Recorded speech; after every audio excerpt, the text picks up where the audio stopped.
Good evening সকলকে। আজকে আমরা তোমরা যে গত 3 তারিখ মাদ্রাসা সার্ভিস কমিশনের এক্সাম দিয়ে আসলে সেই প্রশ্নের উত্তর নিয়ে একটু আলোচনা করব।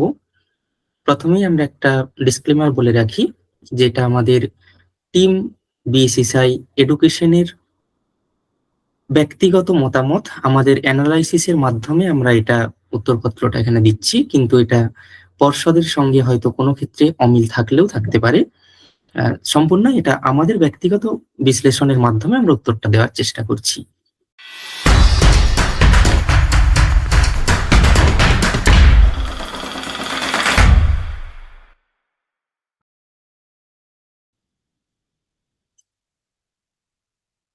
এখানে দেখো, প্রথম যে প্রশ্নটা ছিল যে শিশু কাঁদলে তাকে খাবার দেওয়া হয়, তাই যখনই শিশু খেতে চায় তখনই সে কাঁদতে থাকে। এটি কিসের উদাহরণ?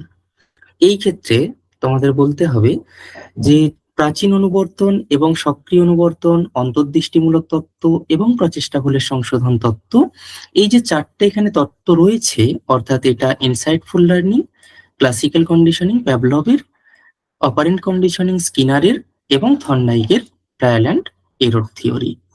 এই ক্ষেত্রে আমাদের সর্বপ্রথম যেটা বাদ দিয়ে দিতে হবে এখান থেকে, অন্তর্দৃষ্টিমূলক তত্ত্ব তো বাদ চলেই যাবে এবং প্রচেষ্টা ভুল তত্ত্ব বাদ যাবে। তাহলে এখন হিসাবে পড়ে থাকছে প্রাচীন অনুবর্তন এবং সক্রিয় অনুবর্তন, এই দুটো বিষয়। এই দুটোর মধ্যে কোনটা হতে পারে? এখন এই স্টেটমেন্টটাকে একটু যদি আমরা ডিপলি ভাবার চেষ্টা করি, যে শিশু যখন কাঁদছে তাকে খাবার দেওয়া হচ্ছে, তাই তার যখনই খিদে পাচ্ছে, অর্থাৎ এই খাবারটা ঘুরে যাচ্ছে, কিন্তু খাবারটা কখন দেওয়া হচ্ছে? যখন তাকে খিদে পাচ্ছে। তাহলে খিদে যখন পাচ্ছে সে তখন কাঁদছে। এই যে বিষয়টাকে ঘুরে দেয়, অর্থাৎ তার এটা অভ্যাসে পরিণত হয়ে যাচ্ছে। খাবারটা যখনই তাকে খিদে পাচ্ছে তখনই সে কাঁদতে থাকছে, অর্থাৎ এটা তার, যেটা আমরা প্যাভলভের থিওরিতে দেখেছিলাম, যে কুকুরটাকে যখনই ঘন্টা বাজানো হয় তখনই তার খাবার চলে আসতো। এইভাবে একটা টাইমে আসলো যখন ঘন্টা বাজুক বা না বাজুক, সেই টাইমটা আসলেই তার কিন্তু লালাক্ষরণ হয়ে যেত। ঠিক সেই সিস্টেমটাকে কাজে লাগিয়ে এক্সাম্পলটা এখানে দেওয়া হয়েছে। সুতরাং আমাদের এই ক্ষেত্রে এটা সঠিক উত্তর হবে প্রাচীন অনুবর্তন তত্ত্ব।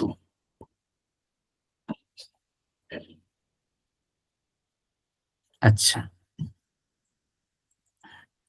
আচ্ছা, 1 মিনিট আমি একটু শেয়ারিংটা স্টপ করছি।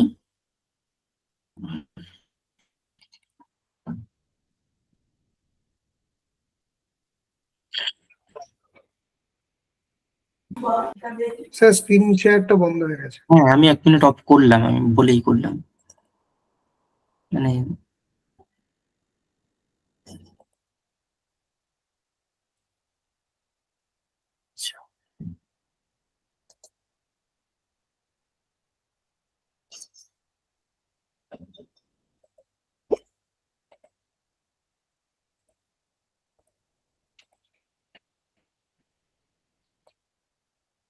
আচ্ছা, এখানে বলা হয়েছে এনকোডিং এর প্রক্রিয়া, এনকোডিং ড্যাশের প্রক্রিয়া। এখানে 4টে অপশন রয়েছে: স্মৃতি, প্রেষণা, মনোভাব, প্রক্ষোভ। এখানে আমরা জানি যে স্মৃতি এটা মূলত 3টে প্রক্রিয়ার মধ্যে যায়। তার সর্বপ্রথম প্রক্রিয়া হলো এনকোডিং, অর্থাৎ এনকোডিং ডিকোডিং এগুলো স্মৃতির মধ্যে থাকে, প্রেষণার মধ্যে থাকে না। আমরা জানি প্রেষণা তাড়না, চাহিদা, এইভাবে পরপর অগ্রসর হতে হতে শেষ পর্যন্ত লক্ষ্যাভিমুখী আচরণে গিয়ে পৌঁছায়। মনোভাব এবং প্রক্ষোভের ক্ষেত্রে সেরকম কোনো প্রক্রিয়া থাকে না। সুতরাং এই ক্ষেত্রে সঠিক উত্তর হবে এনকোডিং এর, এটা স্মৃতির প্রক্রিয়া। এখানে আমাদের সঠিক উত্তর রয়েছে এনকোডিং হলো স্মৃতির প্রক্রিয়া। এটা যে কে সর্বপ্রথম প্রাথমিক সামাজিক গোষ্ঠীকে স্বীকৃতি দেন, এখন এটা বিভিন্ন জায়গাতে বিভিন্নভাবে ঘুরে বেড়াচ্ছে। Talcott, Parsons, Anderson and Parker, CH Cooley, Max Weber. এখন এই দুটো নামের সঙ্গে আমরা সচরাচর পরিচিত নয়, আমরা সোশ্যাল গ্রুপের মধ্যে এদেরকে আমরা সেভাবে দেখিও না। কিন্তু সিএইচ কুলি এবং ম্যাক্স ওয়েবার, এই দুজনকে আমরা সোসিওলজিক্যাল পার্সপেক্টিভে অবশ্যই দেখেছি এবং পড়েছি। এই ক্ষেত্রে সঠিক উত্তর যেটা হবে, কারণ এটার আলাদা করে এক্সপ্লেনেশন তো কিছু দরকার নেই, প্রাথমিক গোষ্ঠী এবং গৌণ গোষ্ঠী যে দুটো ভাগ করেছিলেন সামাজিক গোষ্ঠীকে, সেটা সেইচ কুলি সর্বপ্রথম। এখানে অনেক ক্ষেত্রে আমি দেখছিলাম যে ম্যাক্স ওয়েবারের কথা বলা হচ্ছে, কিন্তু সেটা ঠিক নয়। এখানে অ্যাকচুয়ালি সেইচ কুলি হবে সামাজিক গোষ্ঠীকে প্রাথমিক এবং গৌণ গোষ্ঠী হিসাবে বিভক্ত করেছিলেন। উত্তর সেইচ কুলি।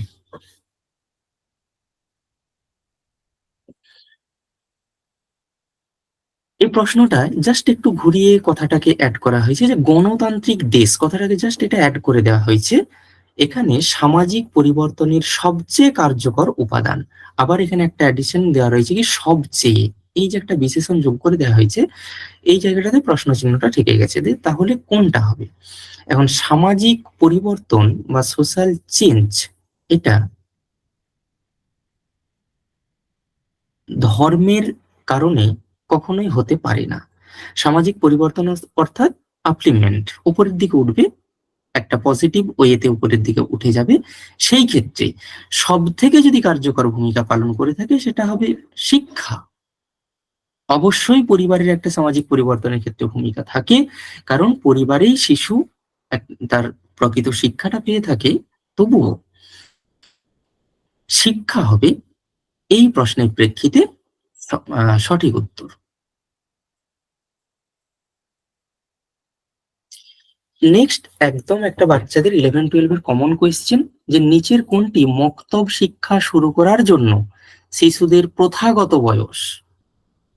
4 বছর 4 মাস 4 দিন, 5 বছর 5 মাস 5 দিন, 6 বছর 6 মাস 6 দিন। এই ক্ষেত্রে তোমরা এটা প্রত্যেকেই জানো, আলাদা করে ব্যাখ্যা করার কিছু নেই। উত্তরে আসি, দেখতেই পাচ্ছ উত্তর 4 বছর 4 মাস 4 দিন। এটা হলো মক্তব শুরু করার শিশুদের প্রথাগত বয়স। এবং এই যে মক্তব অর্থাৎ ইসলামিক শিক্ষার যে প্রাথমিক শিক্ষা প্রতিষ্ঠান আর মাধ্যমিক শিক্ষা প্রতিষ্ঠানকে বলা হতো মাদ্রাসা। আর এই প্রাথমিক শিক্ষা প্রতিষ্ঠান শুরু করার জন্য একটা নির্দিষ্ট ওরিয়েন্টেশন প্রোগ্রাম বা ধর্মীয় রিচুয়ালস বলতে পারো, যেটা পালন করা হতো, যার নাম হচ্ছে বিসমিল্লাহ। ঠিক ওই বিসমিল্লাহ অনুষ্ঠানটাই কন্ডাক্টেড হয় 4 বছর 4 মাস 4 দিন বয়সে। আমাদের নেক্সট যে প্রশ্নটা রয়েছে, যে বৌদ্ধ ধর্মে শিক্ষার দীক্ষা অনুষ্ঠানকে কি বলা হয়? বৌদ্ধ ধর্মে, এটা একটু স্পেলিং টাইপিং মিস্টেক হয়েছে, বিদ্যারম্ভ হবে, উপনয়ন, প্রবজ্জা, উপসম্পদা। এখন আমরা জানি যে এই যে বিদ্যারম্ভ, এটা তো এখানে থাকছেই না, প্রথমেই কাট হয়ে গেল। এবার কনফিউশন হয়ে থাকে তিনটের মধ্যে। এখানে উপনয়ন যেটা রয়েছে এটা হচ্ছে ব্রাহ্মণ্য শিক্ষার সঙ্গে সম্পর্কিত একটি ধর্মীয় অনুষ্ঠানের নাম। তাহলে বাকি পড়ে থাকছে দুটো, প্রবজ্জা এবং উপসম্পদা। এই দুটি বৌদ্ধ শিক্ষার সঙ্গে সম্পর্কিত ধর্মীয় অনুষ্ঠান। এই ক্ষেত্রে যেটা প্রাথমিক অনুষ্ঠান, যেহেতু বলেছে যে দীক্ষার অনুষ্ঠানকে বৌদ্ধ ধর্মে বলা হয় প্রবজ্জা, এবং সর্বশেষ অনুষ্ঠানকে অর্থাৎ ডিগ্রি প্রদানের অনুষ্ঠানকে বলা হয় উপসম্পদা। তাহলে এখানে যেহেতু দীক্ষা অনুষ্ঠান বলা হয়েছে, সঠিক উত্তর প্রবজ্জা। নেক্সট, বিসমিল্লাহ অনুষ্ঠান ড্যাশের সাথে সম্পর্কিত। এটা আমি একটু আগেই বলে এলাম, যেটা একটা ইসলামিক এডুকেশন সিস্টেমের ক্ষেত্রে তাদের ওরিয়েন্টেশন প্রোগ্রাম হিসাবে এটাকে করানো একটা ধর্মীয় অনুষ্ঠান, ঠিক সেটাই। তাহলে এখানে সঠিক উত্তর হবে ইসলামিক শিক্ষার সূচনা।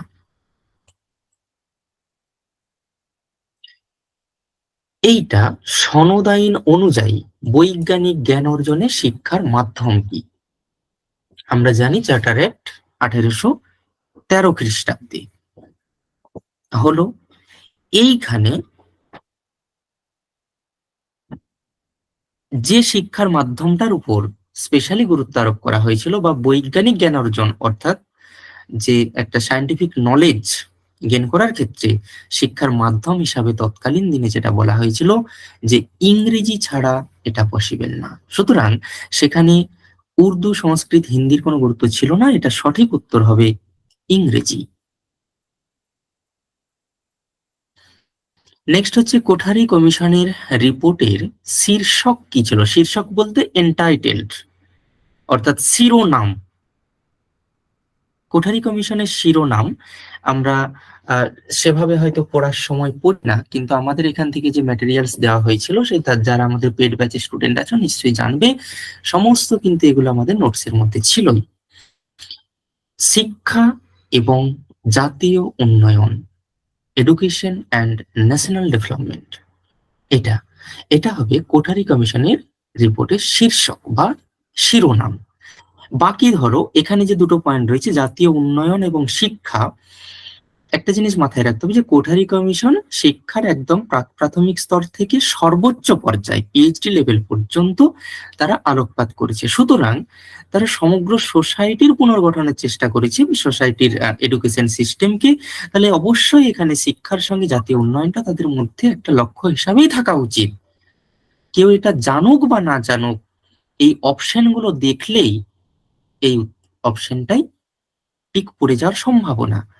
তো যাই হোক, সঠিক উত্তর হলো শিক্ষা এবং জাতীয় উন্নয়ন। শিক্ষার অধিকার আইন কবে কার্যকর হয়? প্রশ্নটা হচ্ছে কার্যকর হয় কবে, গৃহীত হয় তা কিন্তু নয়। গৃহীত হয় 2009 সালের, কিন্তু কার্যকর হয়েছিল সেটা 2010 সালে। এবারে প্রশ্ন হচ্ছে এখানে সালগুলো ওয়াইজ 2010 তো আমরা কনফার্ম হয়ে গেলাম, ডেট আছে আবার।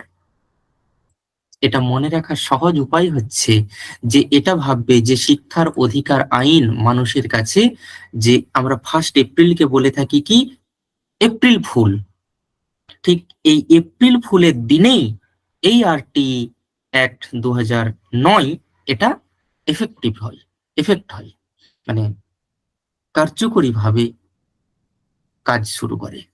তাহলে এটা হবে 1 এপ্রিল 2010।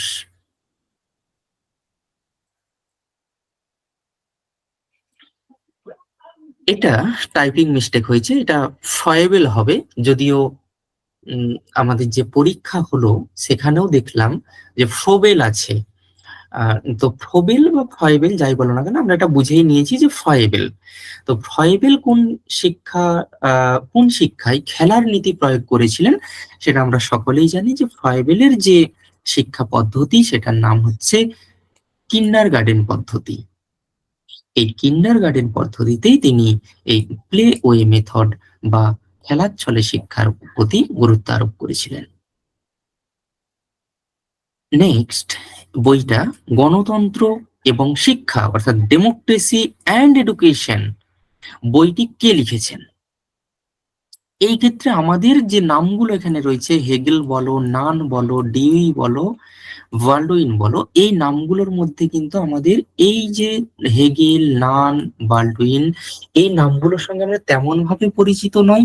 যদিও পরিচিত, এই দুটি নামকে আমরা পল সায়েন্সে বা ফিলোসফির দিক থেকে একটু দেখে থাকি অবশ্যই, কিন্তু আমাদের সিলেবাসের অন্তর্ভুক্ত নাম একটি, সেটা হলো জন ডিউই। তাহলে এই গণতন্ত্র এবং শিক্ষা বইটি লিখেছেন, এর সঠিক উত্তর হলো জন ডিউই। বুনিয়াদী শিক্ষা পরিকল্পনা, এখানে আমরা জানি 3H এর উপর গুরুত্ব আরোপ করা হয়েছিল, লার্নিং বাই ডুইং এর উপরে গুরুত্ব আরোপ করা হয়েছিল। তাহলে একইভাবে এখানে যে অপশন গুলো রয়েছে দেখো, উৎপাদনশীল কাজের মাধ্যমে শেখা অর্থাৎ প্রোডাক্টিভ ওয়েতে, এবং কর্মমুখী পাঠ্যক্রম অর্থাৎ অ্যাক্টিভিটি সেন্ট্রিক কারিকুলাম। তাহলে কর্মমুখী এবং উৎপাদনশীল, যেখানে প্রথমেই বললাম যে যে বুনিয়াদী শিক্ষার ক্ষেত্রে যে দিকগুলোর উপর গুরুত্ব আরোপ করে 3H, hand, head and heart, এটার উপর, তাহলে সেখানে তোমার সমস্ত দিকটা অ্যাক্টিভনেসের কথা বলা হচ্ছে, এবং হস্তশিল্প, হ্যান্ডিক্রাফটের কথাও এখানে কিন্তু বলা হয়। সুতরাং এখানে এ এবং বি উভয়েই সত্য।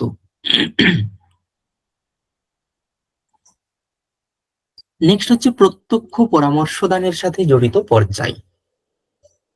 খুব কেয়ারফুলি এটাকে যদি না পড়া যায় এবং ইংলিশ ভার্সনটা না দেখা যায়, খুব মুশকিলের হবে এটা, মানে বোঝার ক্ষেত্রে যারা করেছো নিশ্চয়ই বুঝতে পারবে যে প্রত্যক্ষ পরামর্শদান, আগে বিষয়টা বুঝতে হবে। আমরা জানি যে পরামর্শদানের টোটাল 3টে টাইপস, একটা হচ্ছে প্রত্যক্ষ পরামর্শদান, আর একটা পরোক্ষ বা অপ্রত্যক্ষ পরামর্শদান, আর একটা হচ্ছে ঐচ্ছিক বা একলেকটিক কাউন্সিলিং।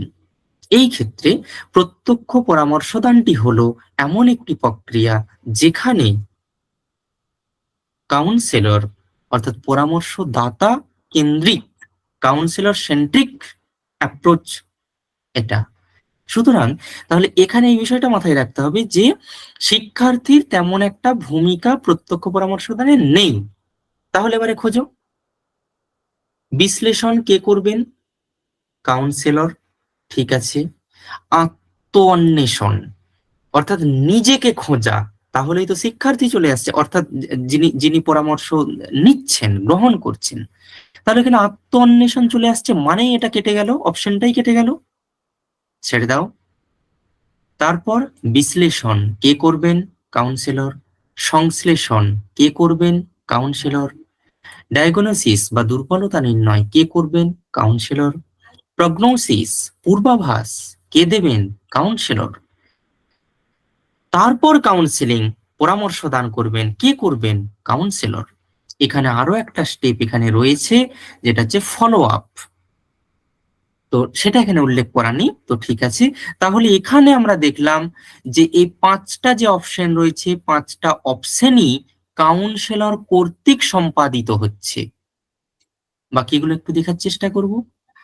বিশ্লেষণ ঠিক আছে, সংশ্লেষণ ঠিক আছে, সংশ্লেষণ ঠিক আছে, ব্যাখ্যানও ঠিক আছে, বাস্তবায়ন, বাস্তবায়নটা করবে কে?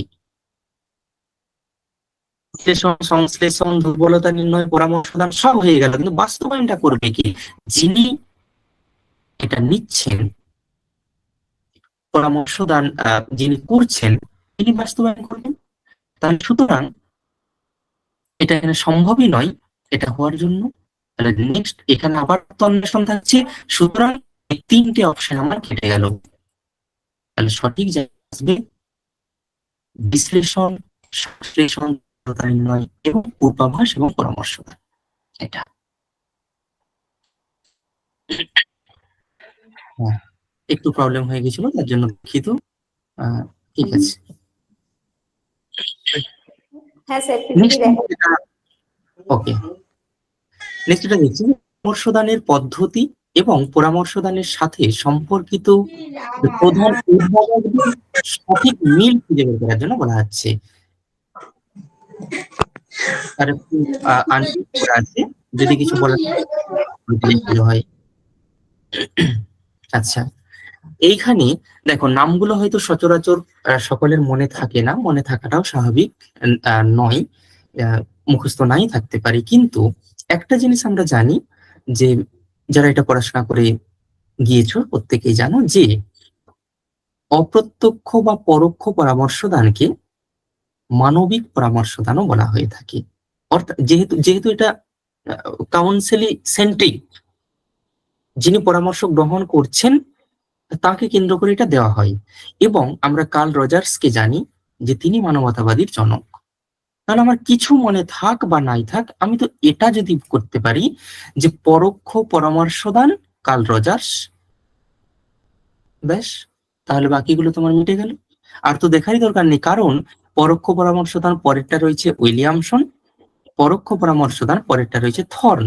সুতরাং আমরা যেহেতু এই যে এগুলো কি কোড হিসাবে মনে রাখতে হয়, কোডিং এনকোডিং এর ব্যাপারটা এটা সবসময় মাথায় রাখতে হয়। তাহলে প্রত্যক্ষ এই পরোক্ষ পরামর্শদান যেটা, সেটা বললাম যে এটা হচ্ছে বলা হয় কি যে যেহেতু স্টুডেন্ট সেন্ট্রিক, কাউন্সিলি সেন্ট্রিক, তাহলে সেই ক্ষেত্রে কার্ল রজার্স কিন্তু একজন মানবতাবাদী দার্শনিক, সেই ক্ষেত্রে তিনি এটার প্রফাউন্ডার। তাহলে বাকিগুলো আমার মিলে গেল। উত্তরে দেখো এখানে কোনোভাবে এটাতে মিস্টেক হয়েছে। এটা পরোক্ষ বা অপ্রত্যক্ষ পরামর্শদান যেটা, সেটা হচ্ছে কার্ল রজার্স হবে। সমন্বয়ী পরামর্শদান থর্ন হবে, অর্থাৎ যেটাকে আমরা একলেকটিক কাউন্সিলিং বলছি। এবং প্রত্যক্ষ পরামর্শদান বা ডাইরেক্টিভ কাউন্সিলিং যেটা, সেটা ইজি উইলিয়ামসন। নেক্সট হচ্ছে সিজোফ্রেনিয়া। এটা খুব একটা গন্ডগোলের প্রশ্ন, বুঝতে হয়তো অসুবিধা হয়েছে যে সিজোফ্রেনিয়াটা অ্যাকচুয়ালি কোন বয়সে দেখা যায়। এবং এখানে যে বয়সগুলো দেখো, সিজোফ্রেনিয়া যে শৈশবকালে হয় না সেটাও নয়, শৈশবকালেও। হ্যাঁ বলো। আচ্ছা, আপনি কন্টিনিউ করুন।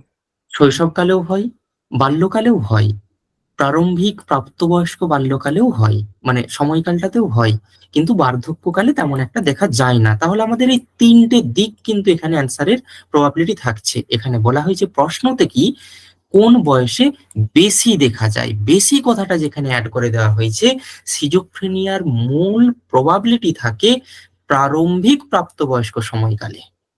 শৈশবকালে ততটা হয় না, বাল্যকালেও ততটা নয়। বাল্যকাল পেরিয়ে গিয়ে অ্যাকচুয়াল টিনেজার, এই সময়কালটাতে, অর্থাৎ প্রারম্ভিক প্রাপ্তবয়স্ক সময়কাল, এই সময়ে সিজোফ্রেনিয়া রোগটি সব থেকে বেশি লক্ষ্য করা যায়। নেক্সট হচ্ছে, এখানে বলা হচ্ছে কি এমন একটা পরীক্ষার নাম বলুন যেখানে পঠন বা লিখন দক্ষতার প্রয়োজন হয় না। এখানে এবার অপশন গুলো দেখো, প্রবণতার পরীক্ষা, আগ্রহ পরীক্ষা, কর্ম সম্পাদনী পরীক্ষা। উপরের কোনোটি নয় বলে এটাকে খুব সংক্ষিপ্ত করে দেওয়া হয়েছে। তাহলে এখানে এবার আমাদের বাকি তিনটে দিকের উপর গুরুত্ব দিয়ে বিচার করতে হবে। কিরকম? প্রবণতার পরীক্ষা এবং আগ্রহের পরীক্ষা। আমরা জানি যে এই যে তোমরা যে এমএসসি পরীক্ষা দিয়ে আসলে, পাশ করার পরে তোমাদেরকে আবার ইন্টারভিউ দিতে যেতে হবে। ওই ইন্টারভিউয়ে প্রবণতা এবং আগ্রহ এই সমস্ত কিছুর পরীক্ষা করা হয়ে থাকে। তাহলে সেখানে পঠন লিখন এই দিকটার একটা গুরুত্ব থাকছে। তাহলে থাকবে না কোথায়? কর্ম সম্পাদনী পরীক্ষাতে।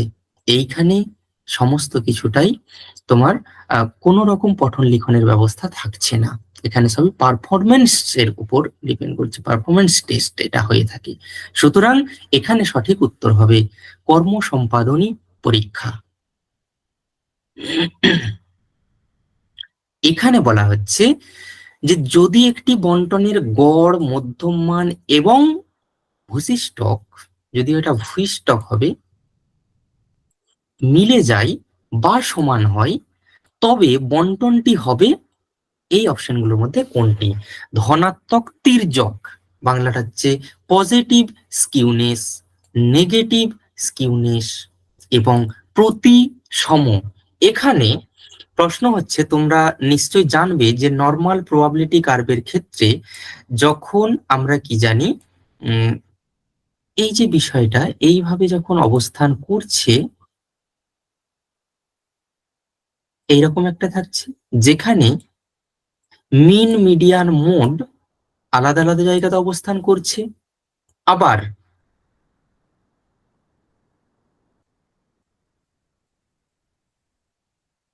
এইরকম একটা হচ্ছে যেখানেও মিন মিডিয়ান মোড আলাদা জায়গাতে অবস্থান করছে। তাহলে এটা একটা হচ্ছে পজিটিভ স্কিউনেস, একটা হচ্ছে নেগেটিভ স্কিউনেস। তাহলে দুটোর ক্ষেত্রে আমরা কি দেখছি যে দুটোতেই একটা জায়গাতে মিন মিডিয়ান মোড দুটো ক্ষেত্রেই আলাদা আলাদা সরল রেখাতে তারা অবস্থান করছে, এক্ষেত্রেও কিন্তু আলাদা আলাদা সরল রেখাতে অবস্থান করছে। তাহলে যদি মিন মিডিয়ান মোড আলাদা জায়গাতে অবস্থান করছে, স্কিউনেস পজিটিভ হোক বা নেগেটিভ হোক দুটোর ক্ষেত্রেই, তাহলে আমাদের অপশন পড়ে থাকছে কি প্রতিসম। এই প্রতিসমর ক্ষেত্রে এইটা এমন হয়ে থাকে, এর ডায়াগ্রামটা যদি আমি দেখানোর চেষ্টা করি, এইভাবে যেমন নর্মাল প্রবাবিলিটি কার্ভ হয় ঠিক সেই রকম এটা মিডিলে থাকছে মিন মিডিয়ান মোড, এইখানেই একই সরল রেখায় অবস্থান করবে মিন মিডিয়ান মোডটা। সুতরাং আমার সঠিক উত্তর এখানে হবে প্রতিসম। এখানে তোমার মিন মিডিয়ান মোড তিনটে একই সরলরেখা অবস্থান করছে। এই প্রসঙ্গে আরেকটা কথা বলে রাখি মনে রাখার সহজার্থে, যে নর্মাল প্রবাবিলিটি কার্ভ, স্বাভাবিক বন্টন যেটাকে আমরা বলে থাকি, তো সেইটা স্বাভাবিক বন্টন কখন হয়? যখন বন্টনটা স্বাভাবিক থাকছে, অর্থাৎ মিন মিডিয়ান মোড একই জায়গাতে অবস্থান করছে, তখনই বন্টনটি স্বাভাবিক থাকছে। আর যখন বন্টনটা অস্বাভাবিক হচ্ছে, অর্থাৎ মিন মিডিয়ান মোডটা যখনই তোমার ডিসব্যালেন্সড হচ্ছে, তখনই তো নন নর্মাল প্রবাবিলিটি হচ্ছে। আর নন নর্মাল প্রবাবিলিটিরই তো নন এনপিসি, মানে এনপিসি, এরই তো মূলত দুটো ভাগ, একটা হচ্ছে এই স্কিউনেস আর একটা হচ্ছে কার্টোসিস।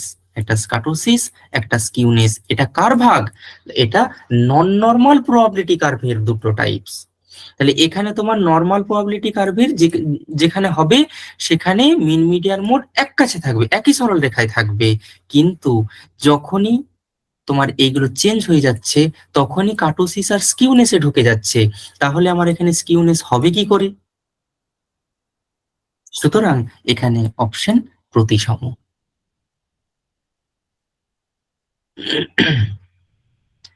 এখানে একটা বলা হয়েছে, যারা আমাদের পেড ব্যাচের স্টুডেন্ট তারা জানো যে এই যে আমি প্রশ্নগুলো এখানে আলোচনা করছি না, আমাদের মক টেস্টে যে প্রশ্নগুলো আমি দিয়েছি, সেই এই প্রশ্নটাও ওখানে ছিল। শুধুমাত্র সংখ্যাটা 15 ছিল না, সংখ্যাটা একটু কম ছিল, 10 বা 12 ছিল, বাকি কিন্তু এইটাও 5 ছিল, বাকি পুরোটা সেম। যেখানে বলা হচ্ছে কি, যে একটা রাশিমালার গড় এবং সম্যক যদি, অর্থাৎ এসডি আর মিন, এটা দুটোই 15, তাহলে যদি প্রত্যেকটি রাশিমালার সঙ্গে 5 করে যোগ করে দেওয়া হয়, তাহলে রাশিমালার এই মিন এবং এসডির মধ্যে কিরকম পরিবর্তন হবে? এখন এটা স্বাভাবিক চোখে দেখেই প্রত্যেকের মনে হবে হয়তো যে দুটোতেই হয়তো 5 করে বেড়ে যাবে। এখানে অপশনগুলো আমরা একটু দেখি, যে গড় এবং এসডিতে কোনো পরিবর্তন হবে না।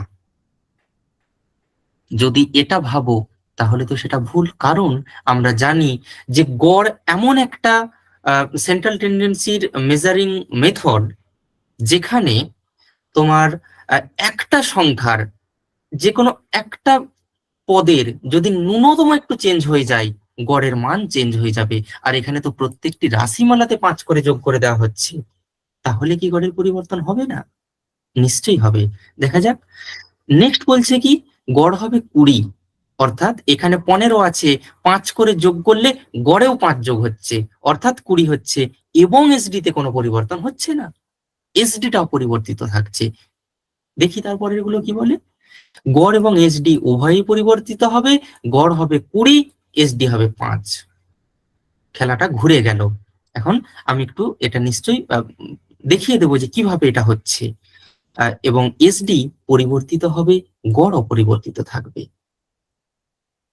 আমরা যদি এখানে একটা এক্সাম্পল দিয়ে যদি দেখানোর চেষ্টা করি বিষয়টাকে, তাহলে ধরো সাপোজ একটা যে কোনো নাম্বার ধরো, মানে একটু লেন্দি হয়ে যাবে বিষয়টা বোঝাতে গেলে হয়তো, কিন্তু যদি দেখতে চাও একটু দেখানো যে ধরো এরকম একটা নাম্বার রয়েছে, এই নাম্বারটাতে আমরা যদি গড় বের করি, তার গড় কত হবে? 5 দিয়ে 7 14, 26, 26কে 4 দিয়ে ভাগ করলে 6.5 এটার গড় হচ্ছে। প্রত্যেকটার সঙ্গে 5 করে যদি যোগ করে দেওয়া হয়, তাহলে 5 2 7, 5 5 10, 5 7 12, 12 5 17। এইবারে যদি আমি যোগ করি 17 12 29, 39, 46, 46কে যদি আমি 4 দিয়ে ভাগ করি, তাহলে দেখো 11.5। তাহলে আমার প্রথম রাশিমালাতে যে গড় ছিল 6.5, দ্বিতীয় রাশিমালাতে 5 করে যোগ করতে গড়ের কিন্তু ঠিক 5 বেড়ে গেল। তাহলে এখানে আমার গড় ছিল 15, তাহলে এই হিসাবে কিন্তু আমার গড় হয়ে যাচ্ছে 20। এখানে কোন অপশনে আছে? দুটো অপশন আছে, গড় হবে 20, গড় হবে 20। তাহলে এই বি এবং সি এই দুটোর মধ্যে এবারে ঘোরাফেরা করছে, কোনটাতে গিয়ে ঠিকবে। এরপর আমরা যদি এসডি দেখি, এসডি বের করার সূত্র যদি আমরা খেয়াল করি, তাহলে দেখবো মানে এমনি খালি এইরকম আনগ্রুপ ডেটাতে এসডির ক্ষেত্রে এই যে 6.5 আমার মিন বেরিয়ে গেছে, এক্ষেত্রে করতে হয় কি, সূত্রটা হচ্ছে এক্স মাইনাস এম করতে হয় তার হোল স্কোয়ার প্রত্যেকটার ক্ষেত্রে। তাহলে 6.5 আচ্ছা, আমি এটাকে একটু নিজেদের সুবিধার্থে 6.5টাকে 6 করে দিলাম। 6 যদি করে দিই তাহলে 2 - 6 = 4 তার হোল স্কোয়ার, প্লাস প্রত্যেকটা প্লাস হবে। 5-এর সঙ্গে 6 যদি বিয়োগ করা হয় তাহলে 1 তার হোল স্কোয়ার, প্লাস 7-এর সঙ্গে 6 1 তার হোল স্কোয়ার, প্লাস 12-র সঙ্গে 6 6 তার whole square, divided by n, n means 4। তাহলে যদি আমরা দেখি এটা হবে কত, 4 4-এ 16, এটাও 1 এটাও 1, এটা 6 6-এ 36। তাহলে 36 37 38 54, অবশ্যই এটা রুট ওভার থাকছে, তাহলে 54/4 এটাকে রুট থাকছে। এখানে যদি আমরা করি 13.5 তার রুট ওভার, যদি আমরা এই 13.5কে রুট ওভার করে তার আমরা রুটটা যদি বের করি, দেখো 3.67, আমি জাস্ট অ্যান্সারটা এখানে লিখে নিচ্ছি, 3.67 হচ্ছে। ওকে, বাকি আমি এদিকের টোটাল ক্যালকুলেশনটাকে মুছে প্রত্যেকটার সঙ্গে ওই যে বললাম 5 করে আমি যোগ করব। যেহেতু বলা হয়েছে রাশিমালাতে 5 করে যোগ করতে হবে, তাহলে 5 করে যদি আমি যোগ করা হয় তাহলে আমার রাশিমালা দাঁড়াচ্ছে কোনটা, এটা দাঁড়াচ্ছে। এইখানে আমার গড় আছে কত, 11.5। এটাকেও আমি আমার সুবিধার্থে, ওখানে যেহেতু 5টা মাইনাস করেছিলাম এখানেও আমি 5টাকে মাইনাস করে দেবো, তাহলে এটাকে আমি 11 ধরে নেব। 11 ধরে নিলে দেখো x - m করে করে আমাকে যেতে হবে, তাহলে একইভাবে 4 তার হোল স্কোয়ার, প্লাস 1 তার হোল স্কোয়ার, প্লাস 1 তার হোল স্কোয়ার, প্লাস 6 তার whole square, divided by n যা ছিল।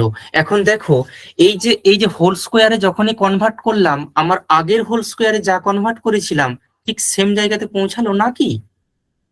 আগেও তো আমার এখানে তাই ছিল, 2 থেকে 4 যখন বিয়োগ করলাম এই 2 থেকে 6 বিয়োগ করতে 4-এর হোল স্কোয়ার হয়েছিল, 5 6 বিয়োগ করতে 1-এর হোল স্কোয়ার হয়েছিল। তাহলে যেটা আমি বলতে চাইছি, আমি আর এটা পুরোটা ক্যালকুলেশনটা করছি না, তাহলে কি হলো না, এখানে কিন্তু এসডির কোনো পরিবর্তন হবেই না, কারণ তুমি রাশিমালার মধ্যে যতই যোগ করো যতই বিয়োগ করো তোমার তো মিনটা চেঞ্জ হয়ে যাচ্ছে, আর মিনটা চেঞ্জ হওয়া মানেই এই সূত্রে যখনই তুমি এক্স থেকে মিন মাইনাস করবে তোমার সেই একই জায়গাতে এসে পড়বে।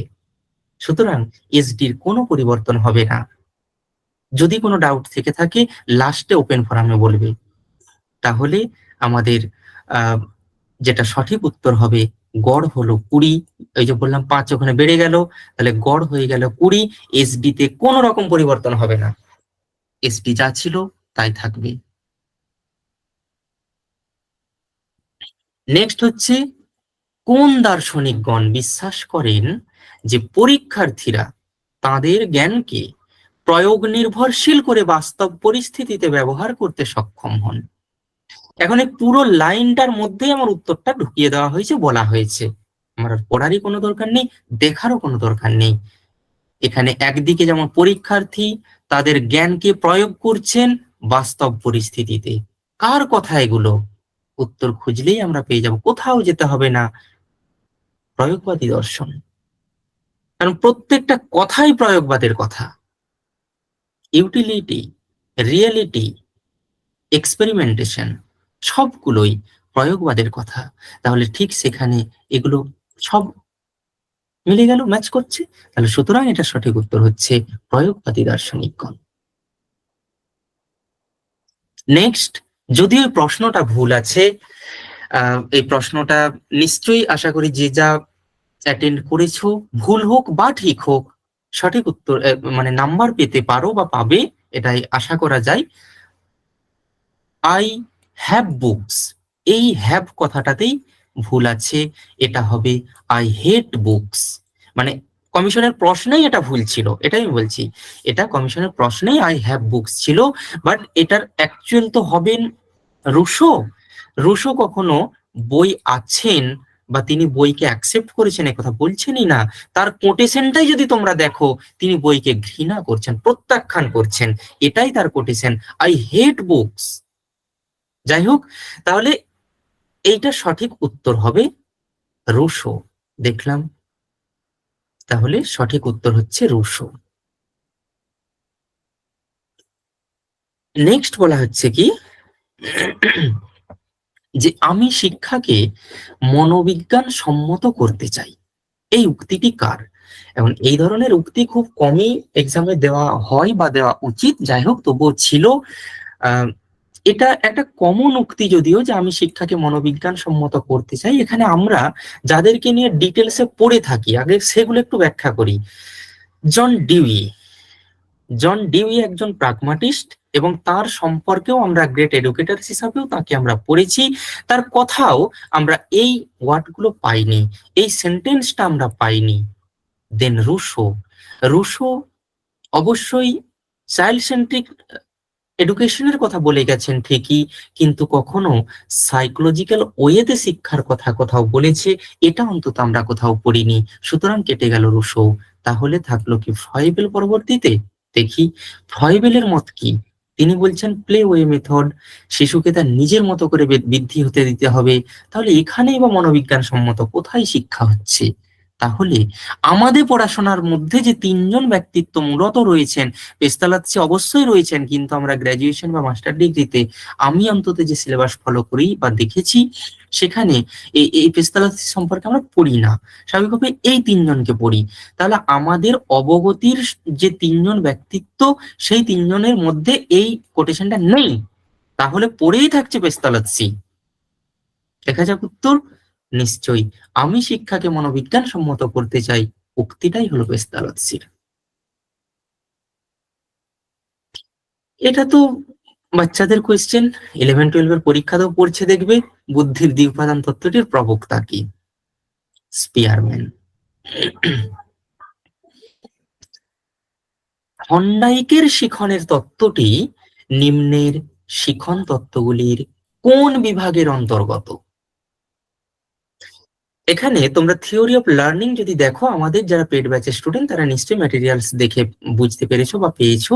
সেখানে আমার একটা সম্পূর্ণ ডায়াগ্রাম দেওয়া ছিল, ওখানে ডায়াগ্রাম গুলোর মধ্যে একদম উল্লেখ করে দেওয়া ছিল যেখানে ট্রায়াল অ্যান্ড এরর যে থর্নডাইকের যে শিখন তত্ত্বটা বলা ছিল, তার ব্র্যাকেটে এভাবে লেখা ছিল যে এইটাকে কানেকশনিজম বলা হয়, কানেকশনিজম অর্থাৎ সংযোগবাদ।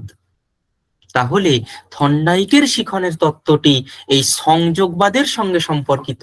সংযোগবাদ কার সঙ্গে সংযোগ হচ্ছে সেটা বুঝতে হবে। এখানে সংযোগ হচ্ছে S and R, stimulus and response, এদের মধ্যে সংযোগ স্থাপনের কথা বলা হচ্ছে। যাই হোক, মূলত তবুও যে বিষয়টা তাহলে দাঁড়ালো, এটা আমাদের সংযোগবাদ সঠিক উত্তর। নেক্সট বলা হচ্ছে সামাজিক স্তর বিন্যাস, এর সারমর্ম কি? সামাজিক সামঞ্জস্য বিধান অর্থাৎ অ্যাডজাস্টমেন্ট, তাহলে তো নিশ্চয়ই এটা হবে না। সামাজিক বিভাজন, এটা তো স্তর বিন্যাস মানে স্ট্র্যাটিফিকেশন, বিভাজন মানে ডিসক্রিমিনেশন। তাহলে কখন আমরা স্ট্র্যাটিফিকেশন করি?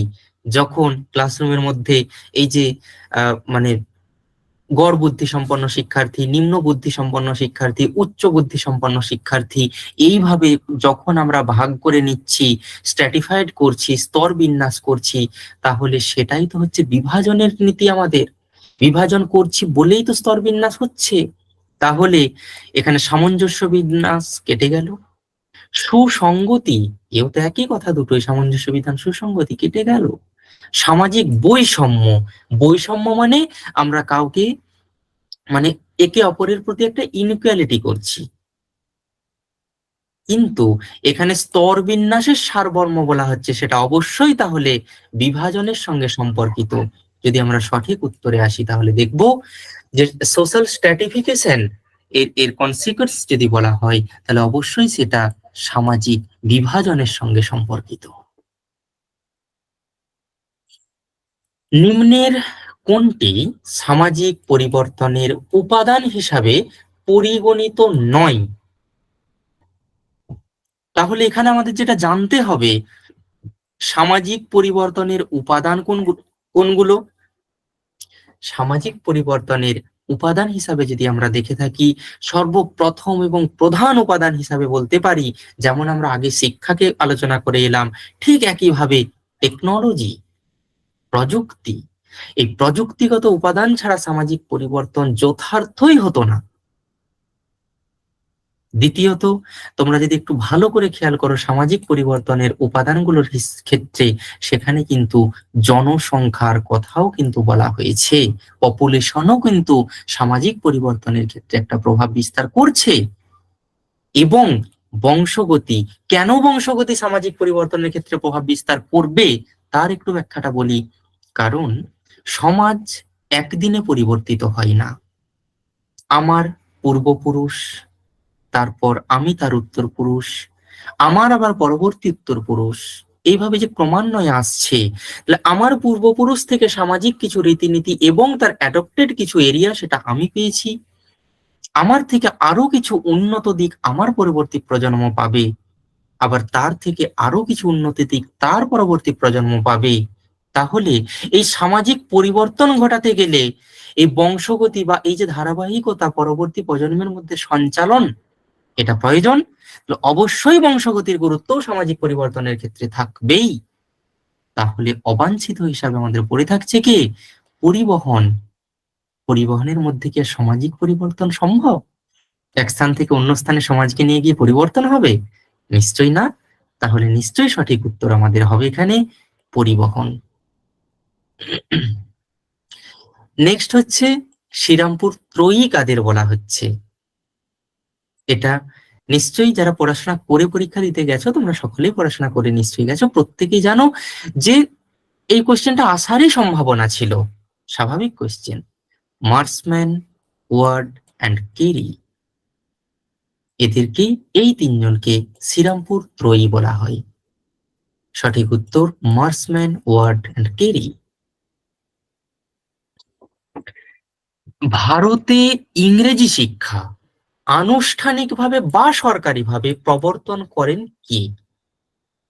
খুব ডিফিকাল্ট কোয়েশ্চেন, এটা নিয়ে খুব ডিবেট হতে পারে, হবেও স্বাভাবিকভাবে, কারণ এখানে দুটো অ্যান্সার হওয়ার সম্ভাবনা।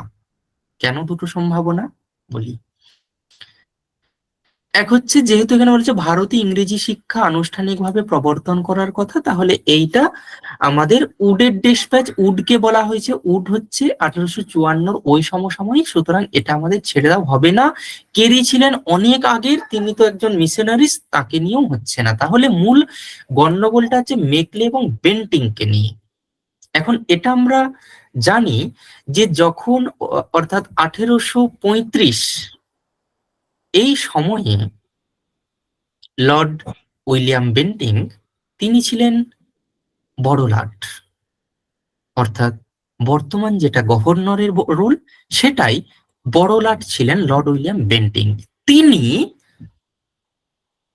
মেকলে মিনিট নামে যে পরিচিত একটি রিপোর্ট পেশ করা হয়েছিল, মানে আমাদের পরিচিত যে মেকলে মিনিট, এই মেকলের সভাপতিত্বে, এই মেকলেকে সভাপতি হিসাবে অ্যাপয়েন্টমেন্ট করেছিলেন কে?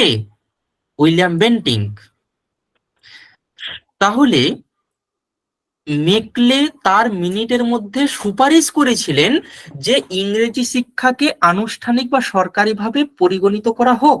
অর্থাৎ আমি ফার্স্টের দিকে একটা যে প্রশ্ন ছিল, যেখানে বলা হয়েছিল যে এই যে বৈজ্ঞানিক জ্ঞান অর্জনের জন্য কোন শিক্ষার কথা বলা হয়েছিল, সেখানে যেটা ইংরেজি শিক্ষার কথা বলেছিল, ঠিক সেই পার্সপেক্টিভে এটা ভাবো যে ওই ইংরেজি শিক্ষাকেই সরকারিভাবে ইমপ্লিমেন্ট করার জন্য মেকলে সুপারিশ করলেন।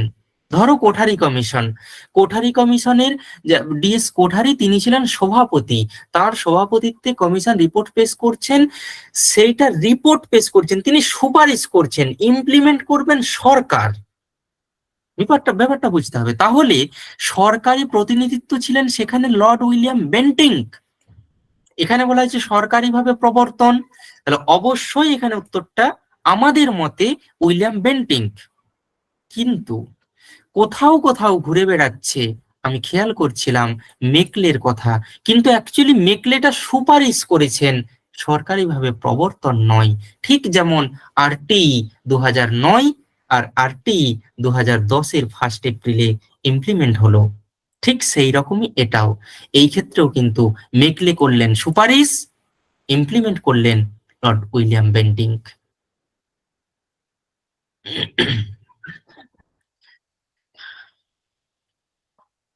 Next question. Secondary education is the most weakest link in our educational setup. যেটা তোমরা এই আমাদের যে স্বাধীনতোত্তর যে কমিশন 3টি রয়েছে, রাধাকৃষ্ণন, মুদালিয়ার এবং কোঠারি, আমরা জানি কি রাধাকৃষ্ণন কমিশন সর্বপ্রথম পোস্ট ইন্ডিপেন্ডেন্ট কমিশন হিসাবে পরিচিত, যেটার উদ্দেশ্য ছিল ইউনিভার্সিটি এডুকেশনকে রিফর্ম করা। তাহলে ভারত স্বাধীনতার পরে সর্বপ্রথম যেখানে প্রাথমিক মাধ্যমিক শিক্ষার পুনর্গঠন প্রয়োজন ছিল ভিত গঠনের জন্য, সেটা না করে সর্বপ্রথম ইউনিভার্সিটিতে চলে যাওয়া হলো। অর্থাৎ একটা বাড়ি তৈরি করতে গিয়ে ভিত না করে ছাদ ঢালাই হচ্ছে, ব্যাপারটা এইরকম হয়ে যাচ্ছিল। সেইখানে ইঞ্জিনিয়ার এসে বলছেন যে না, আগে তো ছাদ ঢালাই চলবে না, সবার আগে তাহলে ভিত ঢালাই করতে হবে। ঠিক সেইটাই এখানে বলা হয়েছে যে এটা কোন কমিশনের সুপারিশ, মতামত, এটা তাহলে অবশ্যই এখানে ইঞ্জিনিয়ার হিসাবে রাধাকৃষ্ণন কমিশন। রাধাকৃষ্ণন কমিশন এখানে সুপারিশ করছেন যে উচ্চশিক্ষার তো রিফর্ম হচ্ছে, অবশ্যই হবে, কিন্তু secondary education system all over ইন্ডিয়াতে একদম বাজে পরিস্থিতিতে রয়েছে, সেটা রিফর্ম করা দরকার। সেই রেসপেক্টেই এটা তাহলে রাধাকৃষ্ণন কমিশন। নেক্সট হচ্ছে কোশ্চেনটা হচ্ছে শিক্ষার তুলনীয় মানের পরিপ্রেক্ষিতে শিক্ষা প্রতিষ্ঠানে প্রবেশের সুপারিশ করা হয়েছে কোন জাতীয় শিক্ষানীতিতে? এটার সঠিক উত্তর হলো 1968 সালের জাতীয় শিক্ষানীতি।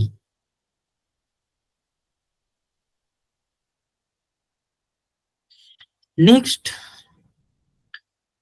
শিক্ষক শিক্ষণের জাতীয় পাঠ্যক্রম কাঠামো, যেটাকে বলা হচ্ছে national curriculum framework for teacher education 2009, এর শিরোনাম বা টাইটেল তোমরা জানো যে national curriculum framework for teacher education এর মুখ্য উদ্দেশ্য যেটা ছিল বিএড কারিকুলামের মধ্যে পিস অ্যান্ড ভ্যালু এডুকেশনকে ইনক্লুড করা। এটা একটা মুখ্য ভূমিকা ছিল। অবশ্যই টিচারের দিক থেকে একটা প্রোডাক্টিভ এবং কোয়ালিটেটিভ করে তোলা টিচারকে, সেটা তো দিক ছিলই, সেই সঙ্গে সঙ্গে তার মানবিক দিকের মানে গুণাবলীর বিকাশ সাধনের জন্য পিস অ্যান্ড ভ্যালু এডুকেশনকে অ্যাড করা হলো টিচার এডুকেশনের আমাদের বিএড কারিকুলামের মধ্যে। তার মুখ্য উদ্দেশ্য ছিল এই এনসিএফটির এটাই। তাহলে সেই রেসপেক্টেই যদি তোমরা ভাবো শিক্ষকদের শিক্ষাবিদদের ক্ষমতায়ন, শিক্ষক শিক্ষাবিদদের ক্ষমতায়ন, এখানে ক্ষমতায়নের কোনো প্রশ্নই থাকছে না। দক্ষতা ভিত্তিক এবং প্রতিশ্রুতি ভিত্তিক শিক্ষক না, শিক্ষক সমর্থন না। তাহলে এই যে বললাম যে পিস অ্যান্ড ভ্যালু, তাহলে কোথায়? পেশামূলক মানবিক শিক্ষক প্রস্তুতিকরণ। শান্তি এবং মূল্যবোধের শিক্ষা, শান্তি এবং মূল্যবোধ থেকেই তো শিক্ষকের মধ্যে মানবিক শিক্ষক তৈরি হবেন, পেশাগত দিক থেকে তিনি মানবিক হবেন। এটাই হলো এই রেসপেক্টে এই প্রশ্নের সঠিক উত্তর। নেক্সট প্রশ্নটা খুব ঘুরিয়ে দিয়েছে এখানে, অবৈতনিক এবং বাধ্যতামূলক শিক্ষায় শিশুদের অধিকার আইন, এই আরটি অ্যাক্ট 2009 এবং এই আইনানুগ বাধ্যবাধকতা, এই কথাটাকে অ্যাড করে দিয়ে কোয়েশ্চেনটাকেই ঘুরিয়ে দেওয়া হয়েছে। অ্যাকচুয়ালি আমরা জানি কি যে যখন 45 নম্বর ধারা তৈরি হয় সেখানে 6 থেকে 14 বছরের কথা বলা হয়ে থাকে না, কিন্তু 21-এর এ ধারায় 6 থেকে 14 বছর পর্যন্ত এই কথাটাকে অ্যাড করা হলো। তাহলে এখানে কিন্তু অবৈতনিক এবং বাধ্যতামূলক শিক্ষার কথা বলা হচ্ছে, কিন্তু একটা জায়গাতে খেয়াল করতে হবে যে আইনানুগ বাধ্যবাধকতার কথাটা 86th অ্যামেন্ডমেন্ট অফ ইন্ডিয়ান কনস্টিটিউশনে উল্লেখ করা হলো, অর্থাৎ 86তম সংশোধনীতে, সংবিধান সংশোধনীতে উল্লেখ করা হলো, 21-এর ধারাতে অ্যাড করা হলো যে এই অবৈতনিক বাধ্যতামূলক শিক্ষাটা অর্থাৎ আরটি অ্যাক্ট, মানে আরটি অ্যাক্টের আন্ডারে যেটা পড়ছে সেটাকে ইমপ্লিমেন্ট করতে হবে, না করলে সেটার আইনানুগভাবে বাধ্যবাধকতা করতে হবে। যদি করা পসিবল না হয়ে ওঠে তাহলে এটার সঠিক উত্তর হবে 21-এর এ নম্বর ধারা। নেক্সট হচ্ছে শিক্ষক শিক্ষণের গুণগত উন্নয়নে নিম্নলিখিত কোনটি সব থেকে গুরুত্বপূর্ণ। এখন প্রশ্ন হচ্ছে এগুলো খুবই মানে ডিবেট হওয়ার মতো প্রশ্ন, এগুলো সবসময় একটা গন্ডগোল হয়ে থাকে যে শিক্ষক শিক্ষণের গুণগত উন্নয়ন। তবুও এই যে গুণগত উন্নয়ন, এই কথাটার পার্সপেক্টিভ আমরা যে দিকটাকে বিচার করেছি সেটা হলো শিক্ষক শিক্ষণ শিক্ষায় পাঠ্যক্রম। শিক্ষক গুণগত দিক যেটা অর্থাৎ কোয়ালিটি ডেভেলপমেন্ট হতে পারে কিসের মাধ্যমে? থিওরিটিক্যাল দিক থেকে। এখানে বলা হয়েছে কি শিক্ষানবিশদের মনোভাব, অ্যাটিটিউডের সঙ্গে গুণগত দিকে কোথায় সম্পর্ক? দক্ষতা, এটা তো প্র্যাকটিক্যাল। পরিকাঠামো, এ তো ইনফ্রাস্ট্রাকচারের দিক থেকে। তাহলে গুণগত দিকের সঙ্গে কিন্তু সম্পর্কিত আসছে না একটাও। তাহলে একমাত্র যদি আমরা সম্পর্কিত ধরে নিতে পারি সেটা হবে শিক্ষক শিক্ষণ শিক্ষায় পাঠ্যক্রমকে সব থেকে গুরুত্বপূর্ণ দিক থেকে এটাকে বিচার করা যাবে। নেক্সট হচ্ছে ডায়েট। ডায়েটের মানে কোন ধরনের শিক্ষা প্রদান করে? তোমরা যদি কিছু না ডব্লিউবি ডায়েট বলে ক্রমে সার্চ করো, দেখবে সার্চ করলেই তাদের যে মিশন এন্ড ভিশন একদম ইন্টারফেসেই লেখা রয়েছে, ওখানেই দেখতে পাবে যে ডায়েট ইন সার্ভিস এবং প্রি সার্ভিস দুই ধরনের তোমার শিক্ষণ ব্যবস্থা পরিচালনা করবে এবং করা তাদের রেসপন্সিবিলিটির মধ্যে পড়ে। তাহলে সুতরাং এটা উত্তর হবে জীবিকা পূর্ব অর্থাৎ প্রি সার্ভিস এবং ইন সার্ভিস উভয় ধরনের শিক্ষক শিক্ষণ পরিচালনা। সঠিক উত্তর যদি দেখি, দিস ইজ রাইট। নেক্সট হচ্ছে ডিসলেক্সিয়া। ডিসলেক্সিয়া নিম্নোক্ত কোনটির সাথে যুক্ত? এটা তো আমরা জানি, ডিসলেক্সিয়া, ডিসক্যালকুলিয়া, ডিসগ্রাফিয়া। তো এখানে তোমার যে অপশন গুলো রয়েছে সে অপশন গুলো একটুকু কিন্তু গুলানোর মতো নেই, ঘেটে যাওয়ার মতো নেই। মানসিক বিশৃঙ্খলা, এটা তো কোনো মতেই আসবে না, কাট হয়ে গেল সঙ্গে সঙ্গে। আচরণগত বিশৃঙ্খলা আসবেই না, কারণ আমরা জানি ডিসলেক্সিয়া মানেই পঠনমূলক বিশৃঙ্খলা। তাহলে তার মধ্যে এখানে যদি একটা পঠন একটা লিখন আছে, আমরা জানি ডিসগ্রাফিয়া অর্থাৎ গ্রাফ মানে কিছু না কিছু অঙ্কন বা লেখার একটা কাজ হচ্ছে, সুতরাং এই লিখন সমস্যা হচ্ছে ডিসগ্রাফিয়া। আর ডিসক্যালকুলিয়া ক্যালকুলেশন অর্থাৎ গাণিতিক সমস্যা, সেটা এখানে অপশনেও যদিও নেই, তাহলে একমাত্র ডিসলেক্সিয়ার পার্সপেক্টিভে পড়ে থাকছে পঠনমূলক বিশৃঙ্খলা। সুতরাং সঠিক উত্তর পঠনমূলক বিশৃঙ্খলা। নেক্সট হচ্ছে শিক্ষণ শিখন, টিচিং অ্যান্ড লার্নিং, এই ডিউরেশনে কোন মূল্যায়ন পদ্ধতি পরিচালিত হয়? প্রশ্নটা দেখেই হয়তো অনেকটা গুলিয়ে যাওয়ার মতো, কিন্তু একটু যদি কেয়ারফুলি ভাবা যেত তাহলে এটা বোঝা যেত যে শিক্ষণ অর্থাৎ টিচিং লার্নিং যেই মুহূর্তে মানে ডিউরিং ক্লাসরুম ইন্টারেকশন, এই মুহূর্তে যেটা চলতে থাকে মানে শিক্ষণ প্রক্রিয়াতে সামেটিভ, ফরমেটিভ অ্যান্ড সামেটিভ, যদিও এটাও একটু সংশয় রয়েছে, পর্ষদ কি বলে সেটার উপর একটু ডিপেন্ড করতেই হবে, যে এক্ষেত্রে কিন্তু যদি ডিউরিং ইন্টারেকশন বা ক্লাসরুম হয় তাহলে অবশ্যই ফরমেটিভ অ্যান্ড ডায়াগনস্টিক হওয়ার সম্ভাবনাও থেকে যায়। কিন্তু যেহেতু এখানে টিচিং অ্যান্ড লার্নিং প্রসেস বলা হয়েছে, এই রেসপেক্টেই আমরা এটাকে ফরমেটিভ অ্যান্ড সামেটিভ হিসাবে বলছি, এটাই হচ্ছে সঠিক উত্তর। এটা কোনোভাবে মিস্টেক হয়েছে, এই ক্ষেত্রে আমাদের এটা গঠনমূলক এবং সমষ্টিমূলক মূল্যায়নটা হবে সঠিক। তবে এটা হওয়ার সম্ভাবনা থাকছে, এটা কনফার্ম করে কিছু বলা যাবে না, পর্ষদের উপর এটার জন্য নির্ভর করতেই হবে। নেক্সট হচ্ছে তথ্য সঞ্চালনের জন্য কোন যোগাযোগ ব্যবস্থায় মুখ, সংকেত, বহিঃসজ্জা, দৃষ্টির ব্যবহার যুক্ত থাকে। এটা আমরা জানি যে এখানে যেটা বলেছে চাক্ষুষ যোগাযোগ, আনুষ্ঠানিক যোগাযোগ, অব্যক্ত যোগাযোগ, মৌখিক যোগাযোগ।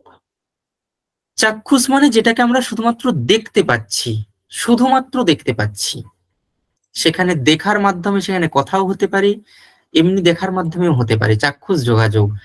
আনুষ্ঠানিক যোগাযোগে কি, সেখানে বিভিন্ন ধরনের ইন্টারেকশন হতে পারে, সেখানেও কথাবার্তার একটা ব্যবস্থা থাকতে পারে, অর্থাৎ ফর্মাল যে কমিউনিকেশন প্রসেস। অব্যক্ত বা নন ভার্বাল যেটা বলা হচ্ছে, অর্থাৎ এইখানে কোনরূপ কথা বলা যাবে না। তাহলে কথা যদি না বলা হয়, সেখানে ফেস, মুখ, চোখ এরকম বিভিন্ন ধরনের করা যেতে পারে, দৃষ্টি বা চোখের ব্যবহার, সংকেত বা কোডিং এর ব্যবহার, এবং গেস্টার, বহিঃসজ্জা, আমার বডি ল্যাঙ্গুয়েজ যেটাকে বলছি। তাহলে এটা একমাত্র নন ভার্বাল কমিউনিকেশনের সঙ্গে সম্পর্কিত। তাহলে এই ক্ষেত্রে সঠিক উত্তর হয় আমাদের অব্যক্ত যোগাযোগ বা নন ভার্বাল কমিউনিকেশন। নেক্সট হচ্ছে প্রজেক্টিভ টেকনিক। প্রজেক্টিভ টেকনিক এই ক্ষেত্রে কোন পরিমাপ ক্ষেত্রে ব্যবহার করা হয়? এটা আমাদের যারা পেড ব্যাচের স্টুডেন্ট তারা এই প্রশ্নটাও নিশ্চয়ই দেখবে, আমার নোটসে দেওয়া ছিল যে যে যে পার্সোনালিটি তোমার মেজারমেন্ট মেথড যেগুলো দেওয়া হয়েছিল, সেখানে একটা স্ট্রাকচার করা ছিল, দুটো মেন টাইপস ছিল, দুটো টাইপসের মধ্যে ঠিক ডান দিকের এই জায়গাতেই লেখা ছিল প্রজেক্টিভ টেকনিক্স। সুতরাং এটা সঠিক উত্তর হবে ব্যক্তিসত্তা বা পার্সোনালিটি। তাহলে প্রজেক্টিভ টেকনিক ইউজ করা হয় ব্যক্তিসত্তার ক্ষেত্রে। নেক্সট কি, নিরক্ষরতা সবচেয়ে গুরুত্বপূর্ণ কারণ, যদিও এটা মানে কমিশনের এই বাংলা কোশ্চেনটাই ভুল রয়েছে, এটা অ্যাকচুয়াল হবে নিরক্ষরতার সবচেয়ে গুরুত্বপূর্ণ কারণ হলো, বা নিরক্ষরতার, হ্যাঁ এটা র হবে একটা, ওখানেও ছিল না এই রটা, নিরক্ষরতার সবচেয়ে গুরুত্বপূর্ণ কারণ। এখন প্রশ্ন হচ্ছে এখানে যে চারটে অপশনের মধ্যে সর্বপ্রথম যেটা কেটে যাবে সেটা হলো বেকারত্ব, এটা থাকবে না, কারণ নিরক্ষরতার এটা কারণ, বেকারত্ব এটা হতে পারে না। এবং বিমুদ্রাকরণ, বিমুদ্রাকরণও নয়, মানে ওই টাকার যে মানে ডিসেন্ট্রালাইজেশন আর কি, মানে ডিসেন্ট্রালাইজেশন ব্যাপারটা তাও নয়। তাহলে দুটো কনফিউজিং এরিয়া থাকছে, এক হচ্ছে জনবিস্ফোরণ আর হচ্ছে শিক্ষায় অসমতা। এখন এটাকে একটু ডিপেন্ড করতেই হবে কমিশনের উপর, যদিও এটাকে দুটো পার্সপেক্টিভ থেকে আলোচনা করা যেতে পারে। এক হচ্ছে জনবিস্ফোরণ, পপুলেশন এক্সপ্লোশন, এটাও অবশ্যই নিরক্ষরতার একটা কারণ, কিন্তু এখানে প্রশ্নটা বলা হয়েছে সবচেয়ে গুরুত্বপূর্ণ কারণ। এখন সবচেয়ে গুরুত্বপূর্ণ কারণ হিসাবে আমাদের অ্যানালাইসিসে যেটা উঠে এসেছে সেটাকে আমরা বলতে পারি শিক্ষায় অসমতা। কারণ কি, শিক্ষায় অসমতা কেন বলছি? কারণ তোমরা যদি দেখো যে নিরক্ষরতা দূরীকরণের জন্য যে সমস্ত ইনিশিয়েটিভ গুলো বা গভর্নমেন্টের দ্বারা যেগুলো তোমার নেওয়া হয়েছিল, তার মধ্যে সর্বপ্রথম যেটা তৈরি করা হয়েছিল বা নেওয়া হয়েছিল যে এডুকেশনালাইজেশন বা এডুকেশনাল ইকুয়ালাইজেশন, শিক্ষায় সমসুযোগ প্রদান। তাহলে যদি তুমি শিক্ষায় সমসুযোগ প্রদান করছো নিরক্ষরতা দূরীকরণের জন্য সর্বপ্রথম, তাহলে শিক্ষায় অসমতা তো এর সর্বপ্রথম একটা প্রধান কারণ হওয়া উচিত। কিন্তু অনেকের মতে জনবিস্ফোরণও হতে পারে, তবুও এটার উপর একটু দাঁড়াতেই হবে, আমাদের ওয়েট করতেই হবে। কিন্তু অবশ্যই এটা বলবো, জনবিস্ফোরণ অবশ্যই একটা কারণ, কিন্তু সবচেয়ে গুরুত্বপূর্ণ কারণ হওয়ার কথা নয়। সবচেয়ে গুরুত্বপূর্ণ কারণ যদি বলা হয় শিক্ষায় অসমতা, ইনইকুয়ালিটি অফ এডুকেশন। নেক্সট বলা হচ্ছে পঞ্চবার্ষিকী পরিকল্পনায়, কোন পঞ্চবার্ষিকী পরিকল্পনায় সার্বজনীন প্রাথমিক শিক্ষার উপর গুরুত্ব দেওয়া হয়েছে? সেই ক্ষেত্রে প্রশ্ন হলো এটার সঠিক উত্তর হবে, উত্তরেই চলে যায়, দশম পঞ্চবার্ষিকী পরিকল্পনা। এখানে বাকিগুলো কিন্তু এই সার্বজনীন প্রাথমিক শিক্ষার ক্ষেত্রে গুরুত্ব আরোপ করছে না, এখানে একমাত্র দশমটার কথাই উল্লেখ করা হচ্ছে। নেক্সট, কেন্দ্রীয় প্রবণতার পরিমাপের মধ্যে অন্তর্গত কোনটি? এখানে কেন্দ্রীয় প্রবণতার তিনটে পরিমাপ পদ্ধতি আমরা জানি, এক হচ্ছে মিন, আর হচ্ছে মিডিয়ান, আর এক হলো মোড। তাহলে এখানে আমাদের রয়েছে মিন, তাহলে সঠিক উত্তর অবশ্যই এটা হবে। কিন্তু এই যে টি স্কোর, চতুর্থক বিচ্যুতি বা এসডি এবং শতাংশ র্যাঙ্ক বা পার্সেন্টাইল র্যাঙ্ক, এগুলো কিন্তু প্রত্যেকটা আলাদা আলাদা। তাহলে এখানে সঠিক উত্তর হবে গড়। নেক্সট হচ্ছে কোফিসিয়েন্ট অফ কোরিলেশন, এর মানগুলি নিচের কোনটির মধ্যে থাকে? এটা আমাদের যারা নোটস পড়েছো তারা জানবে যে আমার একটা স্ট্রাকচার দেওয়া ছিল, যে সেখানে প্রথম হচ্ছে 0 থেকে +-20, তারপর +-21 থেকে আবার +-40, এইভাবে ক্রমান্বয়ে দেওয়া ছিল এর মানটা। তাহলে এখানে যেটা আমি বোঝাতে চাইছি, যে প্লাস মাইনাস দুটো এখানে সংকেত ইউজ করা হচ্ছে, প্লাস এবং মাইনাস, সুতরাং কোফিসিয়েন্ট অফ কোরিলেশনের মান সবসময় মাইনাস থেকে প্লাস হতে পারে, মানে যে কোনোটা হতে পারে। -21 থেকে -40 হতে পারে, আর +21 থেকে +40 হতে পারে, -21 থেকে +40 হতে পারে। সুতরাং তাহলে -1 থেকে +1 এর মধ্যেই কোফিসিয়েন্ট অফ কোরিলেশনের মানটা থাকবে।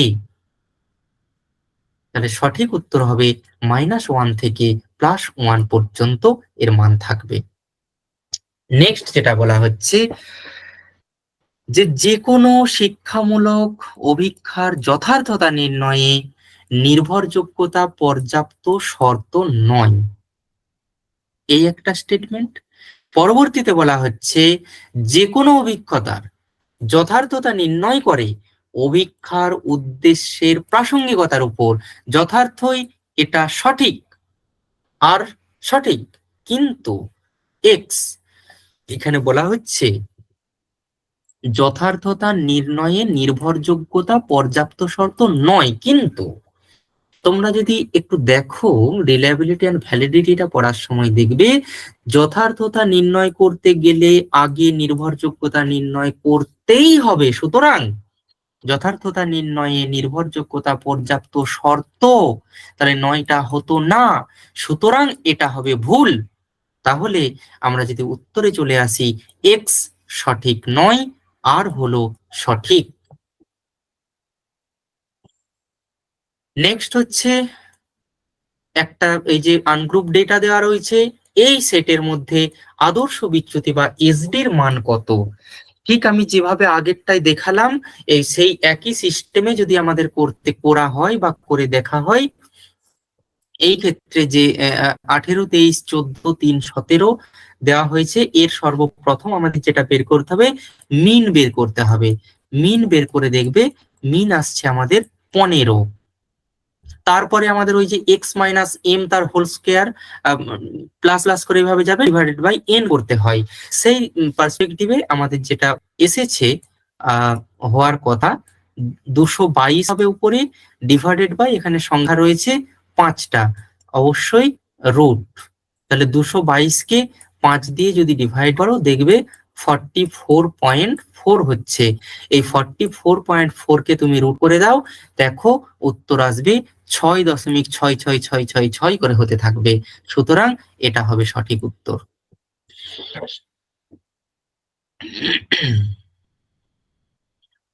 এনে বলা হচ্ছে, নিম্নোক্ত কোনটি একটি মৌলিক পরামর্শদানের দক্ষতা নয়? নয় বলা হয়েছে। তাহলে মৌলিক পরামর্শদানের সর্বপ্রথম যে দক্ষতাটা, প্রধান যে দক্ষতাটা, সেটা যে বিশ্বাস স্থাপন করতে হয়, সক্রিয়ভাবে শ্রবণ, অ্যাক্টিভ লিসনিং, শোনার ক্ষমতা রাখতেই হবে। কি বলছে, যে পরামর্শ নিচ্ছেন তার কথা শুনতেই হবে। সুতরাং বিশ্বাস স্থাপন, সক্রিয় শ্রবণ থাকবে। দেন থাকছে কি পরীক্ষা গ্রহণ এবং অকৃত্রিমতা বা বিশুদ্ধতা। এইখানটাই সমস্যা। অকৃত্রিমতা একজন পরামর্শদানের মধ্যে থাকবে বা থাকা উচিত, অর্থাৎ অকৃত্রিমতা বিপরীতে যদি ঘুরিয়ে দেওয়া হয় কৃত্রিমতা, তাহলে এখানে একমাত্র যেটা থাকছে না বা পরামর্শদানের দক্ষতা নয়, সেটা হচ্ছে টেকিং টেস্ট, পরীক্ষা গ্রহণ, এটা এর মধ্যে আসছে না। তাহলে আমাদের সঠিক উত্তর হবে পরীক্ষা গ্রহণ। কোন দর্শন মতে শৈশব গ্রহণযোগ্য হবে নিজের প্রয়োজনে এবং শিশুর মতোই হওয়া উচিত? অর্থাৎ শিশুর আপন মনে বেড়ে ওঠা উচিত। এটা যদি আমরা দেখি, এই কোটেশনটাই রুশোর কোটেশন। রুশো কে? প্রকৃতিবাদী দার্শনিক। অবশ্যই তাহলে আমাদের সঠিক উত্তর হবে এখানে প্রকৃতিবাদ। প্রকৃতিবাদেরই কথা যে শিশু শৈশব থেকে নিজের মতো ভাবে বেড়ে উঠুক আপন সত্তাকে নিয়ে। নিম্নোক্ত কোন শিক্ষার ব্যক্তিতান্ত্রিক লক্ষ্যের সাথে সম্পর্কিত নয়? ব্যক্তি স্বাধীনতা ব্যক্তিতান্ত্রিকতার সঙ্গে সম্পর্কিত। আত্মপ্রকাশ অর্থাৎ নিজেকে প্রকাশ, তাহলে এটাও ব্যক্তিতান্ত্রিক লক্ষ্যের মধ্যে সম্পর্কিত। অন্তর্নিহিত সম্ভাবনার বিকাশ, অবশ্যই এটাও ব্যক্তিতান্ত্রিক লক্ষ্যের সঙ্গে সম্পর্কিত। সম্পর্কিত নয় কি সহনশীলতা এবং অহিংসার বিকাশ, এটা সমাজতান্ত্রিক লক্ষ্যের সঙ্গে সম্পর্কিত। তাহলে আমাদের সঠিক উত্তর হলো সহনশীলতা এবং অহিংসার বিকাশ। নেক্সট, শিশুর সামঞ্জস্যপূর্ণ বিকাশ, ব্যালেন্সড ডেভেলপমেন্ট, এই ক্ষেত্রে মনের সকল গুণের বিকাশ, অর্থাৎ এখানে শুধুমাত্র মেন্টাল দিকটার উপর গুরুত্ব আরোপ করা হচ্ছে।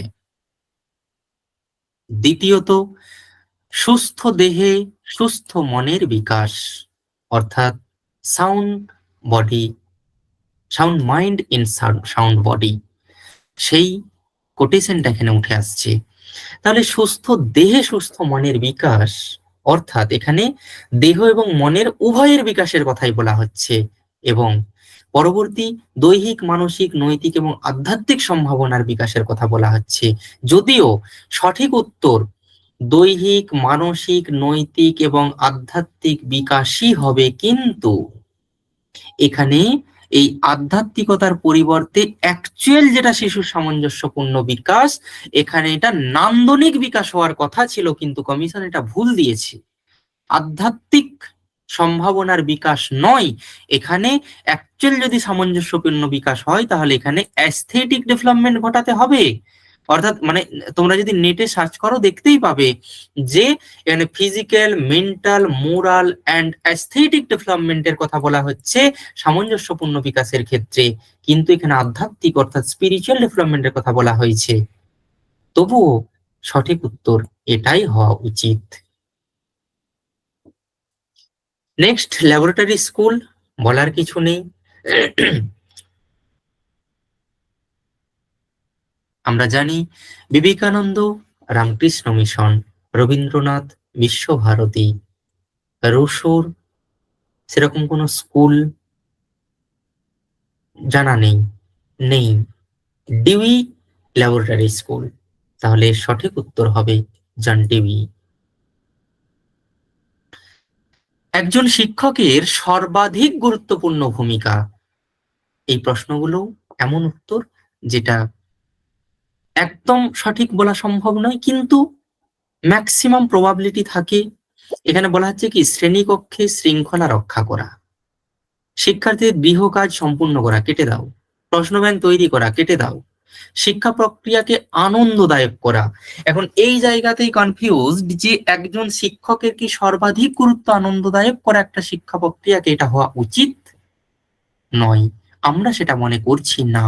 তাহলে আমরা কি মনে করছি, একটা শ্রেণীকক্ষের মধ্যে শৃঙ্খলা রক্ষা করা এটাও একটা উচিত। যদি শৃঙ্খলা রক্ষা করা সম্ভব হয়ে থাকে তাহলে তাকে চাপিয়ে দিয়ে শিক্ষা দিতে হবে না, অটোমেটিক শিক্ষা সে গ্রহণ করতে পারবে। কিন্তু তুমি যদি গান বাজিয়ে আনন্দদায়ক করে তোলো না পড়িয়ে, তাহলে কি করে সেটা একজন শিক্ষকের গুরুত্বপূর্ণ ভূমিকা হলো, রোল হলো? নিশ্চয়ই নয়। আমরা এই পার্সপেক্টিভ থেকেই এটাকে, এই অপশনটাকেই সঠিক বলে গণ্য করছি। নেক্সট হচ্ছে সামাজিকীকরণ প্রক্রিয়ায় ব্যক্তি অভিযোজন করে, কোয়েশ্চেনে উত্তর আছে, এটা তো দেখার কোনো অপশনই নেই। সামাজিকীকরণ সমাজ পরিবেশে ঘটবে, আর ঘটবে কোথায়? তাহলে সঠিক উত্তর হলো সামাজিক পরিবেশ। নেক্সট হচ্ছে মৌলিক জাতীয় মূল্যবোধ, national values of Indian constitution. এখন এই যে ন্যাশনাল ভ্যালুজ গুলো, যে সংবিধান তৈরির সময় যেটা বলা হয়েছিল যে ভারত ধর্মনিরপেক্ষ, গণতান্ত্রিক, প্রজাতান্ত্রিক, এই যে কথাগুলো, এগুলোকেই বলা হচ্ছে জাতীয় মূল্যবোধ। তাহলে এই মূল্যবোধ গুলো ভারতীয় সংবিধানের প্রেমবিলের মধ্যে রয়েছে, প্রস্তাবনায় রয়েছে। তাহলে সঠিক উত্তর হবে এখানে প্রস্তাবনা। নেক্সট হচ্ছে অভিজ্ঞতা ভিত্তিক পাঠ্যক্রম। তোমরা যদি ডিউই খুব ডিপলি পড়ে থাকো, ডিউয়ের একটা কোটেশন আছে, তিনি একটা কোটেশন দিয়েছিলেন, অভিজ্ঞতায় শিক্ষা, শিক্ষায় অভিজ্ঞতা। আবার একইভাবে তিনি পাঠ্যক্রমের ক্ষেত্রেও, তার পাঠ্যক্রম ছিল অভিজ্ঞতা ভিত্তিক পাঠ্যক্রমকে তিনি ইমপ্লিমেন্ট করার ক্ষেত্রে তিনি কথা বলেছিলেন। তাহলে এই ক্ষেত্রে সঠিক উত্তর হবে জন ডিউই, অভিজ্ঞতা ভিত্তিক পাঠ্যক্রমের উপস্থাপক। বিদ্যালয়কে সামাজিক প্রতিষ্ঠান বলার কারণ কি? এর তো বলার আর কিছুই নেই, যে সাংস্কৃতিক মূল্যবোধকে ভবিষ্যৎ প্রজন্মের মধ্যে সংরক্ষণ এবং সঞ্চালন, প্রিজার্ভেশন এবং ট্রান্সফার করাই হলো বিদ্যালয়ের কাজ। তাই বিদ্যালয়কে সামাজিক প্রতিষ্ঠান বলা হচ্ছে। তাহলে সঠিক উত্তর হবে এটাই। নেক্সট হচ্ছে ব্যালেন্সড কারিকুলাম, সুষম পাঠ্যক্রম। সুষম পাঠ্যক্রম বলতে এখানে কোন পাঠ্যক্রমকে বোঝানো হয়েছে? এক হচ্ছে সাবজেক্টিভ, সাবজেক্টিভ তো তাহলে তো এখানে কোকারিকুলার অ্যাক্টিভিটিজ এর কোনো গুরুত্বই থাকছে না। এটা সুষম পাঠ্যক্রম কি করে হতে পারে? কাট হলো অভিজ্ঞতা ভিত্তিক পাঠ্যক্রম, এটাও থাকবে না। কর্মকেন্দ্রিক, এটাও থাকবে না। এখানে একমাত্র সঠিক উত্তর হবে কেন্দ্রীয় পাঠ্যক্রম। তাহলে কেন্দ্রীয় পাঠ্যক্রম হলো সঠিক উত্তর। নেক্সট হচ্ছে মানব সমাজের মৌলিক একক হলো, এখানে প্রশ্নটা হচ্ছে মৌলিক বলা হয়েছে, অর্থাৎ যাকে আর ভাঙা যাবে না। তাহলে মানব সমাজ গঠন আমরা জানি কি, যে বিন্দু বিন্দু দ্বারা সিন্ধু তৈরি হয়। এখানে বিন্দু হলো একজন ব্যক্তি, সিন্ধু হলো সমাজ। তাহলে মৌলিক একক অবশ্যই ব্যক্তি। এটাও অনেক জায়গাতে আমি দেখছি ঘোরাফেরা করছে পরিবার, কিন্তু পরিবার কাকে নিয়ে গঠন হচ্ছে? পরিবার তো কয়েকজন ব্যক্তির সমষ্টি তো পরিবার, আবার কয়েকটা পরিবারের সমষ্টি একটা পাড়া, আবার ওই পাড়ার সমষ্টি হবে একটা গ্রাম, গ্রামের সমষ্টি, এইভাবে উঠতে উঠতে গিয়ে একটা সোসাইটি তৈরি হচ্ছে, সমাজ তৈরি হচ্ছে। তাহলে যেহেতু এখানে মৌলিক একক বলা হয়েছে, অবশ্যই সঠিক উত্তর ব্যক্তি। সমাজের এক শ্রেণী থেকে অন্য শ্রেণীতে পদার্পণ, এর যদি তুমি ইংলিশটা দেখো তবেই বুঝতে পারবে এখানে যেগুলো বলা হচ্ছে, সামাজিক মর্যাদা, সামাজিক নিয়ন্ত্রণ, সামাজিক পরিবর্তন, সামাজিক সচলতা, অর্থাৎ সোশ্যাল মোবিলিটি, সামাজিক সচলতা, আফলিমেন্ট। একটা একটা কেউ, এটা এটা সামাজিক সচলতার এক্সাম্পলই রয়েছে।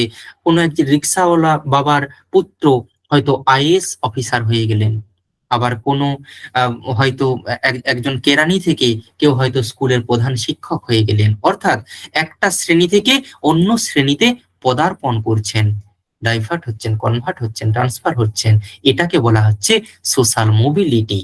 তাহলে সঠিক উত্তর আমাদের সামাজিক সচলতা। নেক্সট হচ্ছে কোনটিকে ভারতের ম্যাগনা কার্টা বলা হয়? ম্যাগনা কার্টা আমরা জানি ইংল্যান্ডের একটা দলিল, যেটা সর্বপ্রথম তৈরি করা হয়েছিল ইংল্যান্ডে।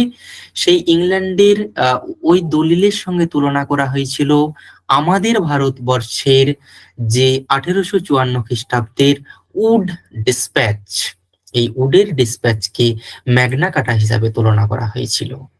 তাহলে সঠিক উত্তর উডের dispatch. Then grant in aid, grant in aid বা অনুদান প্রথা কোন কমিশন বা রিপোর্টের সুপারিশ? এটাও সুপারিশটা হচ্ছে উডের ডিসপ্যাচের। এই সমস্ত প্রশ্নগুলো আমাদের স্টুডেন্টরা নিশ্চয়ই সেখানে নোটসে পেয়েছো বা দেখেছো, প্রত্যেকটা জায়গায় এগুলো ছিল রয়েছে। প্রাচ্য পাশ্চাত্য দ্বন্দ্বের অবসান ঘটিয়েছিল কে? আমরা জানি প্রাচ্য পাশ্চাত্যের দ্বন্দ্ব মেটানোর জন্যই তৈরি হয়েছিল মেকলেমিনিট। তাহলে সঠিক উত্তর হলো মেকলেমিনিট। নেক্সট হচ্ছে ডায়েট গঠনের প্রস্তাব কে দিয়েছিলেন? ডায়েট যদি পশ্চিমবঙ্গে দেখো যে কত সালে প্রতিষ্ঠিত হয়, সেটা সালটা হলো 1988। তাহলে এখানে একমাত্র 1986 সালের জাতীয় শিক্ষানীতি, এটা হলো ডায়েট গঠনের। তাছাড়াও আর একটা দিক থেকে এটা ভাবতে পারো যে জাতীয় শিক্ষানীতি 1986 সর্বপ্রথম প্রত্যেকটি জেলায় জেলায় মডেল স্কুল স্থাপনের জন্য, বা যেটা নবোদয় বিদ্যালয় বলা হচ্ছে, প্রতিষ্ঠার সুপারিশ করেছিলেন। ঠিক সেই পার্সপেক্টিভেই এই ডায়েট গঠনের কথাও কিন্তু বলা হয়েছিল এই 1986 সালের জাতীয় শিক্ষানীতির মধ্যে।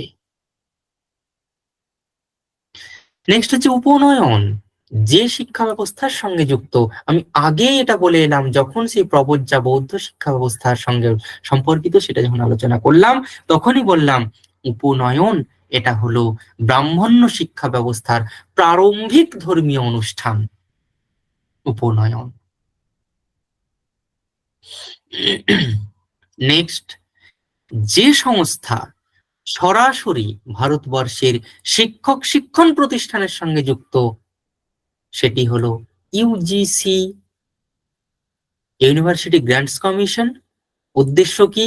বিশ্ববিদ্যালয় বা উচ্চ শিক্ষা পরিচালনা। MHRD, ministry of human resource development, মানব সম্পদ উন্নয়নের ক্ষেত্রে। NCTE, national council for teacher education, শিক্ষক শিক্ষণের জন্য প্রতিষ্ঠিত সংস্থা। NCERT, national council of educational research and training, এটা স্কুল এডুকেশন, সর্বভারতীয় ক্ষেত্রে স্কুল এডুকেশনের কারিকুলামকে রিফর্ম করার জন্য এনসিইআরটি প্রতিষ্ঠিত হয়েছিল। তাহলে এখানে যেহেতু শিক্ষক শিক্ষণ বলা হয়েছে, একমাত্র এনসিটিই, এটাই হলো আমাদের সঠিক উত্তর। নেক্সট বলা হচ্ছে সৃজনশীলতার সাথে যুক্ত নয়। তোমরা যদি নেটে সার্চ করো, এটা দেখবে যে ক্যারেক্টারিস্টিক্স অফ ক্রিয়েটিভিটি বা ক্রিয়েটিভ চাইল্ড বলে সার্চ করবে, দেখো এখানে 15-16টা ক্যারেক্টারিস্টিক্স দেওয়া থাকছে। তার মধ্যে অরিজিনালিটি বা মৌলিকতা আছে, ফ্লেক্সিবিলিটি নমনীয়তা আছে, ফ্লুয়েন্সি সাবলীলতা এটাও আছে। কিন্তু একজন সৃজনশীল শিশু কখনোই নিয়মানুবর্তিতা হতেই পারে না। যারা শিল্পী হয় তারা কখনো নিয়ম মানতে পারে না। তাহলে তারা ক্রিয়েটিভ হবে কি করে? ক্রিয়েটিভ হতে গেলে তাকে ইনফর্মাল হতে হবে, সুতরাং পাংচুয়ালিটির মধ্যে থাকবে না। তাহলে সঠিক উত্তর হবে নিয়মানুবর্তিতা বা পাংচুয়ালিটি। অপসঙ্গতি সম্পন্ন শিশু দেখা যায় কোন ধরনের পরিবারে? ভগ্ন পরিবারে, দরিদ্র পরিবারে, যৌথ অনু পরিবার বলতে সবথেকে ছোট্ট ক্ষুদ্র, যৌথ যেটা জয়েন্ট ফ্যামিলি, দরিদ্র নাকি ভগ্ন? এর সঠিক উত্তর হবে ভগ্ন পরিবারে অপসঙ্গতিমূলক শিশুদের দেখা যায় বেশি। ভগ্ন পরিবার মানে পিতামাতার সঙ্গে ঝগড়া, পারিবারিক অন্যান্যদের সঙ্গে ঝগড়া, পাড়ার সঙ্গে সবসময় ঘরে একটা কলহ কিচকিচি অশান্তি লেগে রয়েছে। সেইখানে যে শিশুই বড় হোক না কেন, সে কিন্তু অপসঙ্গতিমূলক হয়ে যাওয়ার সম্ভাবনা থেকে থাকে।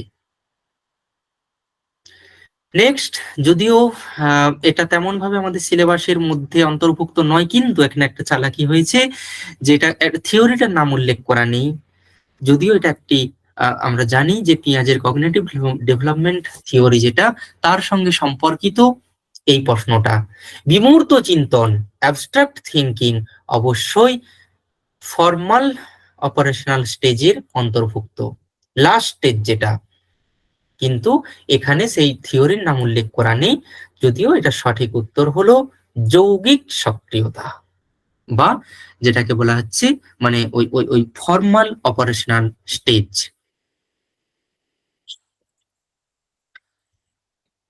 একটি বুদ্ধির অভিজ্ঞায় একজন ছেলের, যার বয়স 10 বছর, অর্থাৎ ক্রোনোলজিক্যাল এজ 10 বছর, মানসিক বয়স 12 বছর। তোমার আর কিছু দেখারই দরকার নেই, এত সহজ প্রশ্ন তো কোথাও পড়ে না। যেখানে তোমার মানসিক বয়স ক্রোনোলজিক্যাল এজের থেকে মানসিক বয়সটা বেশি, তো আর কিছু তোমাকে দেখতেই হবে না, তুমি এক কথায় ধরে নেবে আইকিউ তার উপরের দিকে থাকবে, 100-র উপরে থাকবে। যদিও আমি এখানে হিসাব করি, তাহলে সেই সূত্রে ফেলো MA/CA ইন্টু 100, তাহলে CA হলো 10, 10-এ 10 এখানে কেটে দাও, তাহলে 12 × 10 = 120। সঠিক উত্তর হবে 120। পরিসংখ্যান বিশ্লেষণের কাজ কি? পরিসংখ্যান বিশ্লেষণ ফলাফলকে ব্যাখ্যা করা, তথ্যের উপস্থাপন করা। পরিসংখ্যান বিশ্লেষণ যেহেতু বলা হয়েছে, অবশ্যই এটা নিশ্চয়ই দুটোকেই মিন করছে। আমাদের উত্তর সি, অর্থাৎ এ এবং বি উভয়ই। নেক্সট, প্রোগ্রাম শিখন, এটা তোমরা পড়ার সময় নিশ্চয়ই জানো। অপারেন্ট কন্ডিশনিং থিওরি পড়ানোর সময় বারবার এটা বলেছিলাম যে স্কিনার সর্বপ্রথম এই প্রোগ্রাম শিখনের ধারণাটিকে সূচনা করেন, যেখানে তার শিখন পদ্ধতিটাতে বিভিন্ন ফ্রেমের কথা বলা হয়েছিল।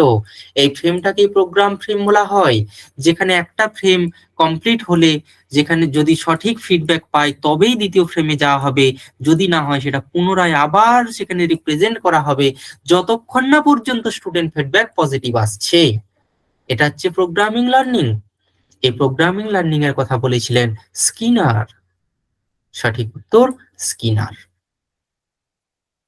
নেক্সট, বিকাশমূলক কাজ, ডেভেলপমেন্টাল টাস্ক এর উদ্ভাবন করেন, এটা এই নামগুলো সেভাবে আমাদের মানে এই দুটো নাম মোটামুটি পরিচিত নয়।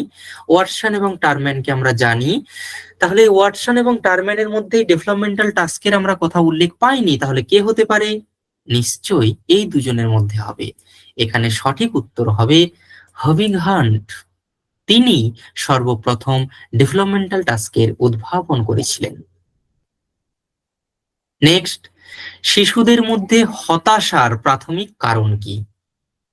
হতাশার প্রাথমিক কারণ যদি খেয়াল করা হয়, তাহলে পরিবেশগত বাধা, এনভায়রনমেন্টাল অবস্টাকলস যেটা ছিল, এটা হওয়ার সম্ভাবনা আপাতত 1 নম্বর পয়েন্টটা ধরে আমি দেখে নিচ্ছি, রাখছি এটা।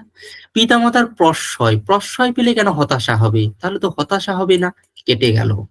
উৎসাহ প্রদান, উৎসাহ প্রদান করছে, এনকারেজ করছে, তা কেন হবে? হবে না। ভাই বোনের দ্বন্দ্ব, ভাই বোনের দ্বন্দ্বে হতাশা হতে পারে? কারো যদি ভাই বোন না থাকে, কেউ যদি সিঙ্গেল চাইল্ড হয়, তাহলে তার কি হতাশা হতে পারে না? হতে পারে। তাহলে এটাও কেটে গেল। তাহলে সঠিক উত্তর পরিবেশগত বাধা। নেক্সট হচ্ছে সমস্যাযুক্ত শিশু বলতে কি বোঝানো হয়?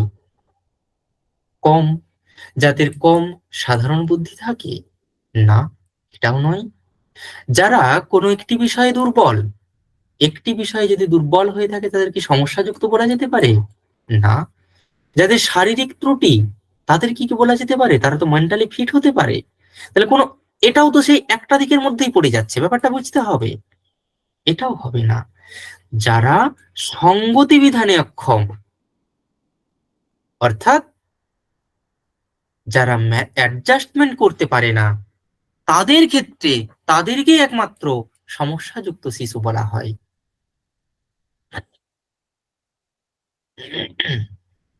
নেক্সট, একটি ধনাত্মক বা ঋণাত্মক পরিবেশগত উদ্দীপক যা আচরণকে উদ্বুদ্ধ করে। পুরো কোটেশনটাই লিখে দেওয়া হয়েছে, আর তো কিছু দেখারই দরকার নেই। উদ্দীপকগুলো কি ধরনের? শক্তিদায়ক, শাস্তিদায়ক। এটা আচরণকে উদ্বুদ্ধ করছে, তাহলে কি শাস্তি কি উদ্বুদ্ধ করতে পারে? নিশ্চয় না। উৎসাহদায়ক, অবশ্যই উৎসাহদায়ক। কিন্তু এখানে যেহেতু এই ধনাত্মক এবং ঋণাত্মক এই পরিবেশগত উদ্দীপকের কথা বলা হয়েছে, এই উৎসাহদায়ক কথাটা এখানে ইউজ করা যাবে না, কারণ আমরা কন্ডিশনিং থিওরির ক্ষেত্রে এই রিএনফোর্সমেন্ট বা শক্তিদায়ক কথাটা ইউজ করা হয়েছে দেখেছি। তাহলে সুতরাং আমাদের সঠিক উত্তর এখানে হওয়া উচিত বা হবে শক্তিদায়ক উদ্দীপকের কথা এখানে মিন করা হয়েছে। নেক্সট, উচ্চক্রমের অনুবর্তনের ধারণার প্রবর্তন করেন। এখন এই উচ্চক্রম কথাটা শুনেই হয়তো এটা থর্নডাইক হবে, ধর্ন হয়ে গেছে, থর্নডাইকের কথাই হয়তো আমরা বিবেচনা করে থাকবো, কারণ থর্নডাইকের সেই কার্ভটা এই ক্ষেত্রে মনে পড়ে যাচ্ছে, যে কার্ভটা তো এরকম একটা উচ্চ ধরনের ক্রম দেখিয়েছিল এইভাবে। তাহলে থর্নডাইক হবে? প্রশ্ন হচ্ছে অনুবর্তন কথাটা অ্যাড করে দেওয়া হয়েছে। থর্নডাইক কি কোনো কন্ডিশনিং এর কথা বলেছিলেন? আমরা তো জানি কন্ডিশনিং এর তত্ত্ব দুজন দিয়েছিলেন, প্যাভলভ এবং স্কিনার। এখানে তো স্কিনারের কোনো গল্পই নেই, তাহলে প্যাভলভই হবে একমাত্র সঠিক উত্তর। তাহলে এটা কোনোভাবে মিস্টেক আছে, হাল হবে না, এটা সঠিক উত্তর হবে প্যাভলভ। নেক্সট হচ্ছে এস আর মতবাদীরা সেই ধরনের আচরণবাদী যারা শিখনকে ব্যাখ্যার সময় গুরুত্ব দেন। এরপর ড্যাশ কিসের উপর? এস আর অর্থাৎ স্টিমুলাস রেসপন্স, উদ্দীপক প্রতিক্রিয়া। এই উদ্দীপক এবং প্রতিক্রিয়ার ক্ষেত্রে সংযোগ স্থাপনের কথা আমি থর্নডাইকের থিওরির ক্ষেত্রে বলে এলাম। তাহলে অবশ্যই এখানে আর কিচ্ছু দেখতে হবে না, সংযোজনবাদের উপর গুরুত্ব আরোপ করা হচ্ছে, তাহলে সংযোজন হবে এখানে। নেক্সট হলো জ্ঞানমূলক মনোবিদদের মতে মনোবিজ্ঞান হলো যে সম্পর্কিত অধ্যয়ন। অভিজ্ঞতা না, জ্ঞানমূলক মনোবিদ বলা যে সাইকোলজি, মানে কগনিটিভ সাইকোলজিস্ট। কগনিটিভ সাইকোলজিস্টের মুখ্য উদ্দেশ্যই হচ্ছে মানুষের উচ্চ পর্যায়ের হাই থিঙ্কিং গুলোকে নিয়ে আলোকপাত করা, অর্থাৎ উচ্চ মানসিক প্রক্রিয়া সমূহ। তাহলে সঠিক উত্তর হলো উচ্চ মানসিক প্রক্রিয়া সমূহ।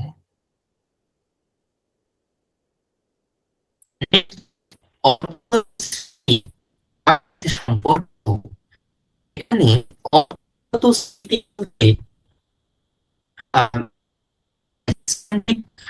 মেমোরির কথা বলা হয়েছে।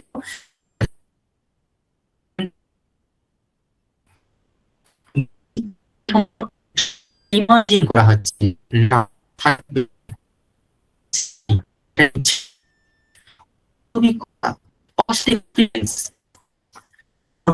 এখানটা আসছে না, স্বল্পস্থায়ী স্মৃতি যেটা তোমার, এটা একটা লং টার্মের মধ্যে পড়ছে, তুমি করতে পারবে সেই ধরনের স্মৃতি।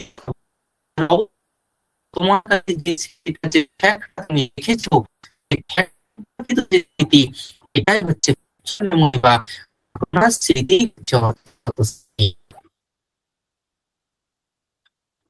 ইগো কার দ্বারা পরিচালিত হয়? বাস্তবতার নীতি, আনন্দের নীতি। আনন্দের নীতি তো ঈদ, আর পরবর্তীতে আবার ঈদ তো রয়েছে এখানে ঈদ দ্বারা। সুতরাং এগুলো একটাও হবে না, সবগুলো কাট। ইগো নিয়ন্ত্রিত হয় বাস্তবতার নীতি দ্বারা। আমরা জানি মনের যে তিনটে স্তর, ঈদ, ইগো এবং সুপার ইগো, সেখানে ঈদ অসামাজিক কাজগুলোকে করতে চাইলেও ইগো যেহেতু বাস্তবতার নীতি দ্বারা চলে, সে অসামাজিক কাজটাকে দমিয়ে রাখে।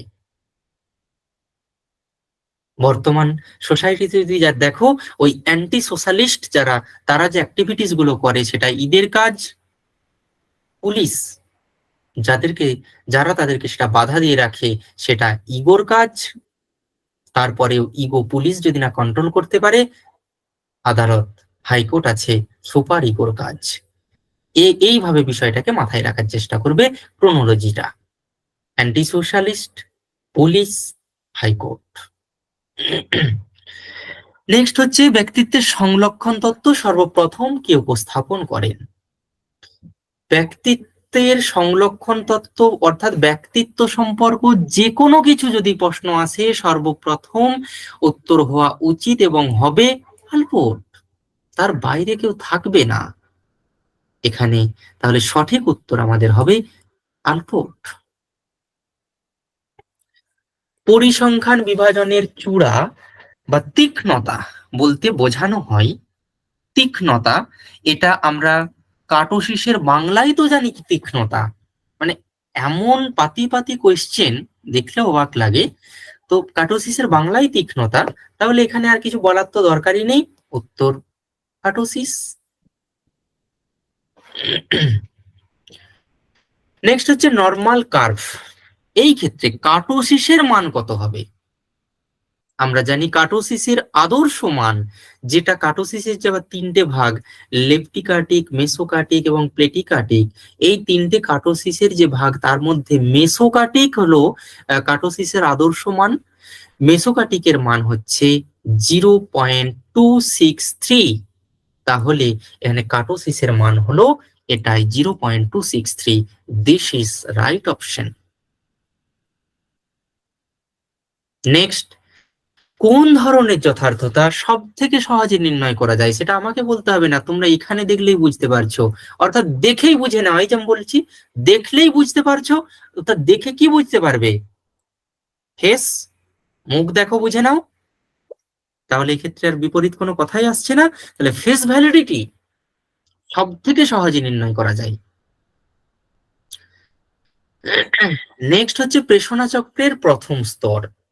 এখানে অনেকে বলছে লক্ষ্য।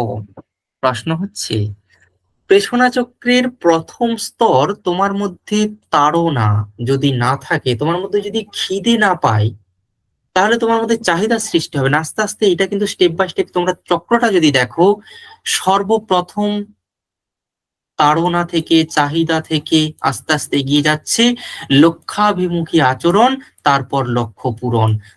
এখানে মানে প্রথম যদি স্তর বলা হয় তাহলে সেটা হলো তাড়না, ড্রাইভ। তাড়না হচ্ছে প্রেষণা চক্রের সর্বপ্রথম স্তর। পরীক্ষামূলক মনোবিজ্ঞানের জনক, যদিও খুবই মেমোরি লেভেল কোয়েশ্চেন, তবুও এটা আমরা জানি, এক্সপেরিমেন্টাল সাইকোলজিস্ট হিসাবে যিনি পরিচিত তিনি হলেন উইলিয়াম ভুন্ট। উচ্চারণটা এখানে ভুন্ট বলা হয়েছে। তো যাই হোক, এটা হবে সঠিক উত্তর, ভুন্ট। ইমোশনাল কোসেন্ট ধারণাটি দেন। আমরা প্রথম দেখেই হয়তো এটা বুঝে নিতে পারি যে ইকিউ আর আইকিউ খেয়াল না করে আইকিউ তো টার্মেন, তাহলে টার্মেন হয়ে যাবে, কিন্তু ব্যাপারটা তা নয়। ইমোশনাল কোসেন্টের কথা বলা হয়েছে, সুতরাং ইমোশনাল যে আমাদের ইন্টেলিজেন্স থিওরি গলম্যানের, তাহলে ইমোশনাল কোসেন্টের কথাও এখানে তিনি বলেছিলেন, তিনি হলেন গলম্যান। তাহলে সঠিক উত্তর হবে গলম্যান।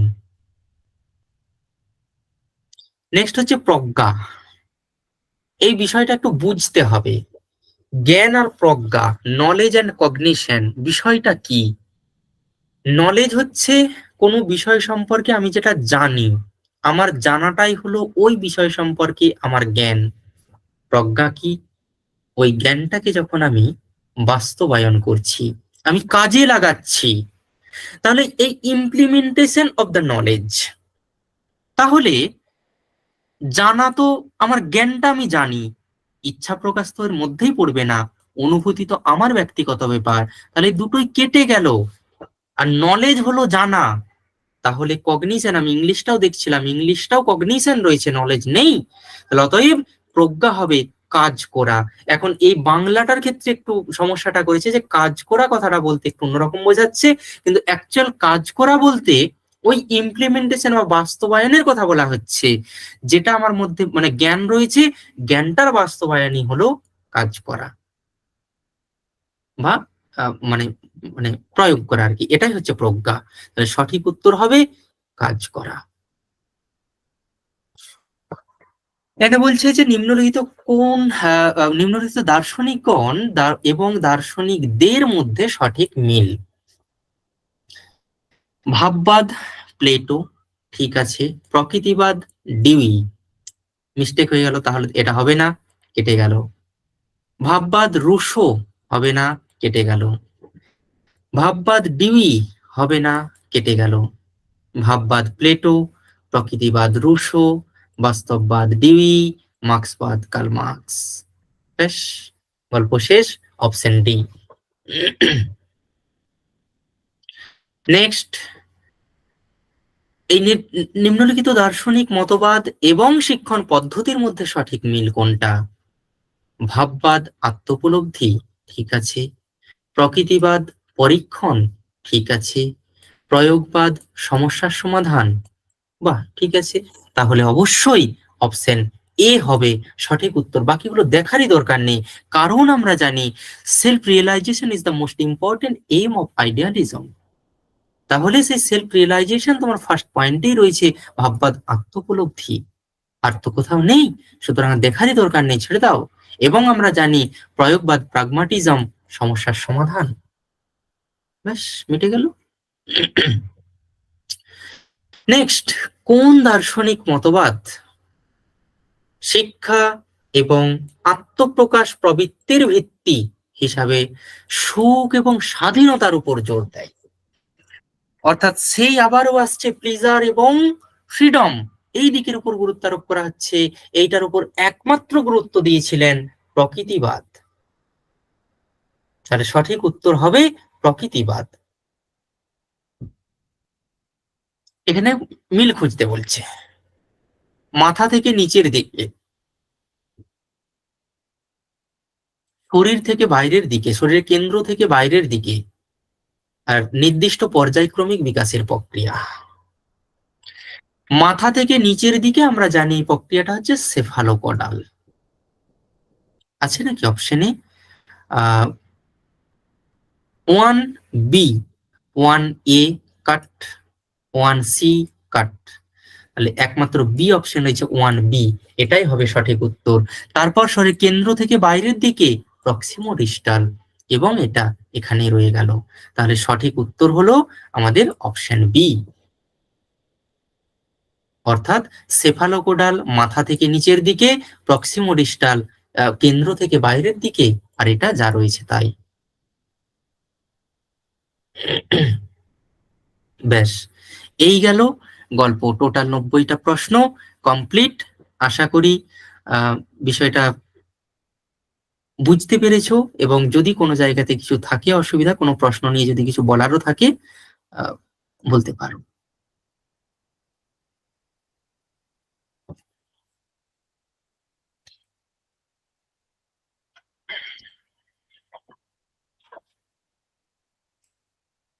আচ্ছা, এনকোডিংটা বলতে বলছো। মেমোরির যে লেভেলটা, মানে এখানে এখানে যেটা এনকোডিংটা বলছো, এখানে অপশন গুলো যেগুলো ছিল, যে স্মৃতি,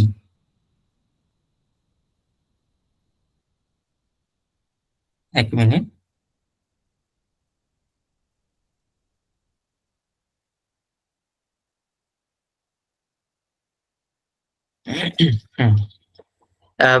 এনকোডিংটা যেটা যেটা স্মৃতির একমাত্র, দাঁড়া অপশন গুলো বের করি, না বুঝতে পারছি না। হ্যাঁ, এখানে যে চারটে অপশন ছিল, একটা হচ্ছে স্মৃতি, প্রেষণা, মনোভাব এবং প্রক্ষোভ। সেই ক্ষেত্রে এই যে এনকোডিং, স্টোরেজ এবং রিট্রাইভাল অর রিকল, এটা হচ্ছে স্মৃতির একটা প্রসেস। মানে তুমি যদি প্রসেস অফ মেমোরি এটা যদি দেখো, তাহলে সেখানে তিনটে প্রসেস পাবে। তাহলে প্রথম বললাম যেটা হচ্ছে এনকোডিং, দ্বিতীয়ত হচ্ছে স্টোরেজ, অর্থাৎ এনকোড হচ্ছে দেন স্টোরেজ হচ্ছে, সেখানে জমা থাকছে, তারপরে সেটাকে আবার রিকল করতে পারছো। তাহলে এই তিনটে প্রসেস স্মৃতির সঙ্গে সম্পর্কিত। সেই জন্য এনকোডিং এর সঠিক উত্তর হলো স্মৃতি।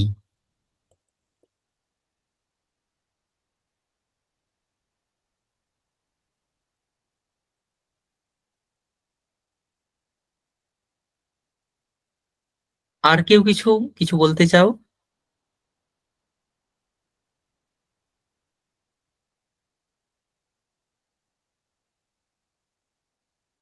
আচ্ছা, একজন এখানে লিখেছিলে যে 1 থেকে 38 পর্যন্ত অপশনগুলো একবার রিপিট করবেন। তো সেটার প্রয়োজন নেই, তুমি লেটে যদিও জয়েন করেছো কোনো অসুবিধা নেই।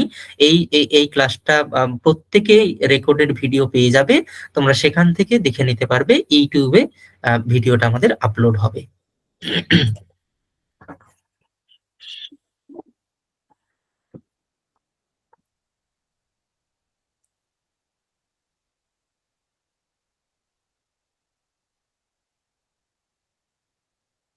আচ্ছা, এখানে একজন লিখছো কগনিশন বলতে ওয়েজ অফ নোয়িং। হ্যাঁ, অর্থাৎ জানার প্রসেস। কিন্তু কগনিশন তুমি যদি দেখো ভালো করে, তুমি দুটোর মধ্যে একটু ডিফারেন্সিয়েশনটা দেখো। নলেজ অ্যান্ড কগনিশন, নলেজের বাংলা হচ্ছে জ্ঞান, কগনিশনের বাংলা হচ্ছে প্রজ্ঞা। জ্ঞানের পরবর্তী স্টেপ, জ্ঞানটাকে ইমপ্লিমেন্টেশনের প্রসেসটা হচ্ছে প্রজ্ঞা। এই জন্য এই পার্সপেক্টিভে এটা বলা হলো। তুমি যে এই ক্ষেত্রে বলছো যে এই এই এই কগনিশন মিনিং হচ্ছে ওয়েজ অফ নোয়িং, ব্যাপারটা ঠিক এই দিক থেকে যদি বলো তাহলে তো জানা অপশনটা হয়ে যাবে, কিন্তু অ্যাকচুয়ালি এটা নয়, জানা অপশনটা হওয়ার কথা নয়। কারণ কগনিশন হচ্ছে ইমপ্লিমেন্টেশন অফ নলেজ, এটাই কগনিশন।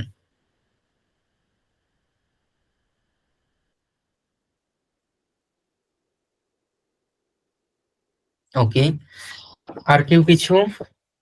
স্যার কাট অফ কত আসতে পারে, কাট অফ কত আসতে পারে এটা বলা খুব মুশকিল। সেই নিয়ে কোনো চিন্তা নেই, অত চিন্তা করার কোনো দরকারও নেই। পরীক্ষা যেমন দিয়েছো ঠিক আছে, এটা বলা নির্দিষ্ট করে কিছু যাবে না।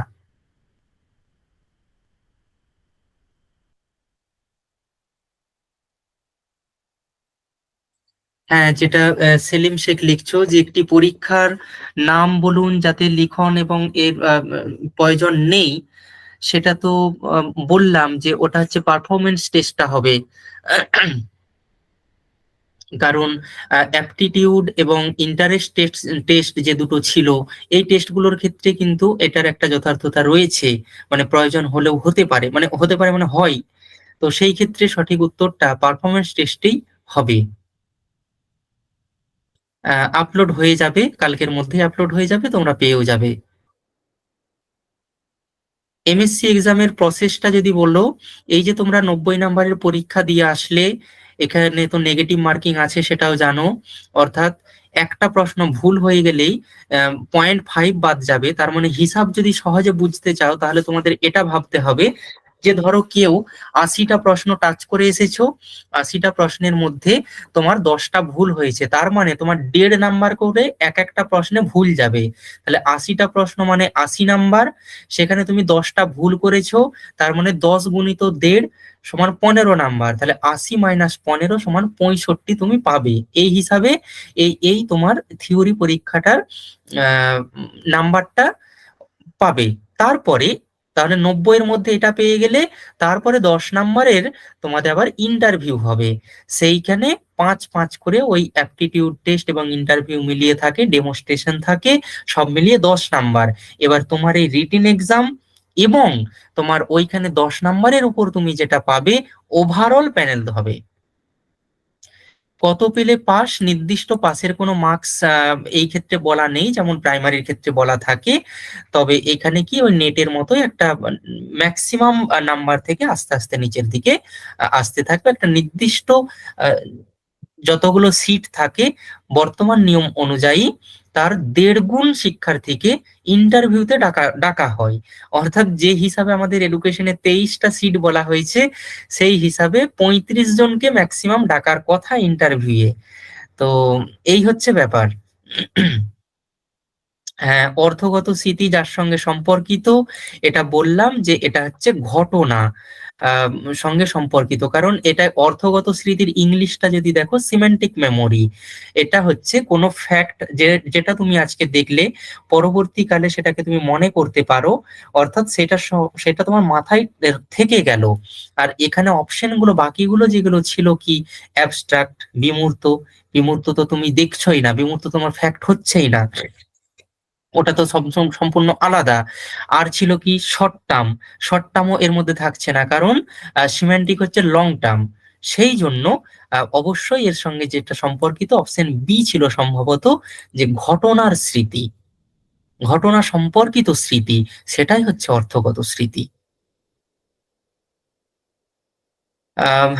হ্যাঁ, শুধুমাত্র এখন পর্যন্ত সাবজেক্টের এক্সামই হলো। এর পরবর্তীকালে তোমরা নিশ্চয়ই দেখেছো এনসিটি থেকে একটি নতুন গাইডলাইন্স বের করা হয়েছে, যেখানে বলা হয়েছে যে 12 পর্যন্ত সমস্ত চাকরির শিক্ষকতা চাকরির পরীক্ষাতে টেট কম্পালসারি হয়ে যাবে। যদিও এখনো টেটের সিলেবাস সম্পর্কে উল্লেখ করা হয়নি, কিন্তু এই পরীক্ষা পর্যন্ত শুধুমাত্র সাবজেক্টের পরীক্ষায় হয়ে গেল, এটাই অ্যাবসলিউট। কিন্তু এর পরবর্তীগুলোতে কি হবে সেটা এখন দেখার বিষয়। কাট অফ কত আসতে পারে এটা বলা খুব মুশকিল, যেহেতু নেগেটিভ মার্কিং রয়েছে, তো সেই ক্ষেত্রে বলাটা খুবই মুশকিল। মোটামুটি তবুও একটা ধরে রাখতে পারো, 65-70-এর নিচে তো মোটেই না। সম্পূর্ণ ব্যক্তিগত মতামত, কোনো ইন্টারনাল সোর্স এটা নয়। মানে যেহেতু নেগেটিভ মার্কিং আছে, সেই ক্ষেত্রে বললাম যে এটা অনেকটা কমতে পারে। আচ্ছা, একজন বলছো রিলায়েবিলিটি এবং ভ্যালিডিটির কোয়েশ্চেনটা অ্যান্সার বি হবে, বি হবে, অর্থাৎ তুমি দুটোই সঠিক কথা বলছো এবং এক্সপ্লেনেশনও সঠিক বলছো। আমি এটাই তোমাদেরকেও একটু দেখার জন্য বলবো যে কি ওই রিলায়েবিলিটি এবং ভ্যালিডিটি, এটা যদি তুমি যেখানে তোমার এক্স অর্থাৎ কারণ বিবৃতি যেটা দেওয়া ছিল ওখানে দেখবে, তুমি দেখতে দেখতে পাবে যে রিলায়েবিলিটির ক্ষেত্রে একটা কিন্তু ভ্যালিডিটি, এটা এটা কিন্তু একটা যথার্থ শর্ত হিসাবে রয়েছে। তাই হ্যাঁ, সেটা আমাদের ব্যক্তিগত মতামত বলেছি, যেটা এক্স সঠিক নয়, আর সঠিক এই হিসাবেই। তবে আহ, এটা যদি তুমি বলছো সেই পার্সপেক্টিভে তুমি দেখতে পারো, হতেও পারে, কোনো আমি একদম তোমাকে বলছি না যে ভুল। কারো যদি 25টা ভুল হয় কত পাবে কাট অফ করে, একটু বলবেন। তুমি কটা অ্যাটেন্ড করেছো সেটা বলো, তবে তো বলতে পারবো। 25টা ভুল মানে তোমার 25 × 37.5 নাম্বার চলে গেল। এবারে তুমি কটা করেছো সেটা বলো টোটাল। টোটাল এবার যাই হোক, তুমি যদি নাও বলতে চাও, 37.5 এই নাম্বার থেকে তুমি টোটাল যদি ধরো 60টা অ্যাটেন্ড করেছো, 60 থেকে বিয়োগ করো, তাহলে যত দাঁড়াবে সেটা হয়ে যাবে তোমার মার্কস।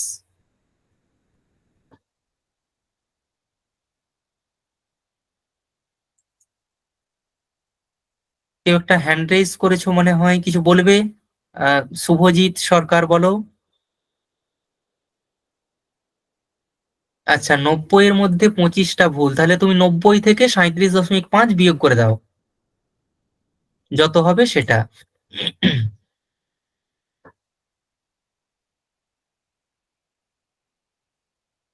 আর কারো কোনো প্রশ্ন? না হলে আমরা এখানে এখন কমপ্লিট করব।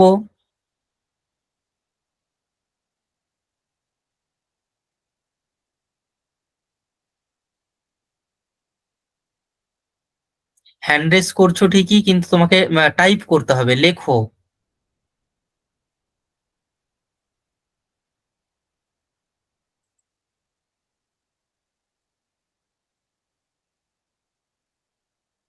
আর কেউ কিছু?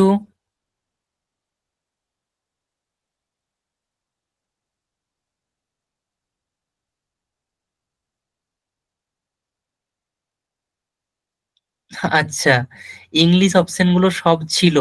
এখন এই রকম যদি হচ্ছে, তোমরা দেখেছো সেটা প্রাইমারি থেকে, ডব্লিউবি সেট থেকে, নেট থেকে, সমস্ত পরীক্ষাতে এইরকম প্রশ্নগুলোর ক্ষেত্রে কি হয়, একটা ক্লেম করার জায়গা থাকে এবং সেটা পর্ষদ সকলকে সমান নাম্বার দিয়ে দেয়। এটা যদি হয়ে থাকে তাহলে কিন্তু সকলে এটাতে সমান নাম্বার পেয়ে যাবে। এবারে এখানে আর একটা প্রশ্ন হচ্ছে, সমস্ত সেটেই কি ইংলিশ কোয়েশ্চেনটা ভুল ছিল, নাকি একটা নির্দিষ্ট কোনো সেটে ভুল ছিল? আমি যে সেট দেখেছি মনে হয় সেই সেটে সেটা ছিল না। তো যদি না থাকে তাহলে যে সেটে এটা ভুল ছিল সেই সেট যারা পেয়েছে তাদের জন্য হয়তো এটাকে কম্পালসারি মার্কস করে দেওয়া হবে, যেভাবে ওই ওই আই হেট বুক রুশোর যে কোটেশন ওই কোয়েশ্চেনটাতে করা উচিত বা করা হবে সেটা। সেট এ ভুল ছিল। আচ্ছা, তাহলে এটা হতে পারে। প্রত্যক্ষ পরামর্শদানের সঙ্গে জড়িত পর্যায়গুলি হবে প্রত্যক্ষ পরামর্শদান, ওই যে বললাম যেগুলো সবই টিচার সেন্ট্রিক অর্থাৎ মানে কাউন্সিলর সেন্ট্রিক। তাহলে কাউন্সিলর ক্ষেত্রে তিনি যেগুলো করবেন অর্থাৎ অ্যানালাইসিস, সিনথেসিস, প্রগনোসিস এবং ডায়াগনোসিস এবং কাউন্সেলিং, এই যে প্রসেসটা, মানে এই যে অপশনগুলো যাতে রয়েছে ওই অপশনটা হবে সঠিক উত্তর। আচ্ছা, সেট বিও ভুল ছিল, তাহলে নিশ্চয়ই এগুলোর একটা সুরাহা কমিশন করে দেবে, এতটা ভুল রাখবে না। সেট সিও ভুল ছিল, সেট ডিও ভুল ছিল, তার মানে টোটালটাই ভুল, ছেড়ে দাও। তার মানে ওই প্রশ্নটাও ওই আই হেট বুকের মতো প্রত্যেকের এটা কম্পালসারি নাম্বার বসে যাবে, যেটা তোমরা সেট মানে ডব্লিউবি সেট বা নেটের ক্ষেত্রে দেখে দেখে থাকো যে এগুলো প্রত্যেকের নাম্বার দিয়ে দেওয়া হয়, সেটাই হবে।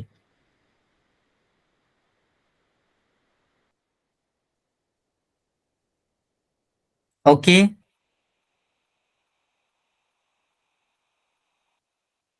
তাহলে আমরা আজকের ক্লাস এখানে কমপ্লিট করছি। ম্যামকে বলবো একটু আলোকপাত করার জন্য, কিছু যদি বলার থাকে আপনাদের। আচ্ছা, কারোর কোনো প্রশ্ন নেই তো আর স্যারের কাছে? আশা রাখছি প্রশ্ন নেই, কারণ স্যার ক্লাস শেষ করার পরও সবাই সুযোগ পেয়েছেন। আচ্ছা, তাহলে আজকের ক্লাসটা এখানেই শেষ করছি। থ্যাংক ইউ স্যার, শুভরাত্রি। আর আমার সমস্ত ছাত্রছাত্রীদেরও শুভরাত্রি, আগাম শুভেচ্ছাও রইল। রেজাল্ট সকলের খুব ভালো হোক, এই শুভকামনা দিয়ে ক্লাসটা শেষ করছি। একদম, আমার তরফ থেকেও সকলের জন্য শুভকামনা। ভালো থেকো সকলে, দেখা হবে পরের ক্লাসে।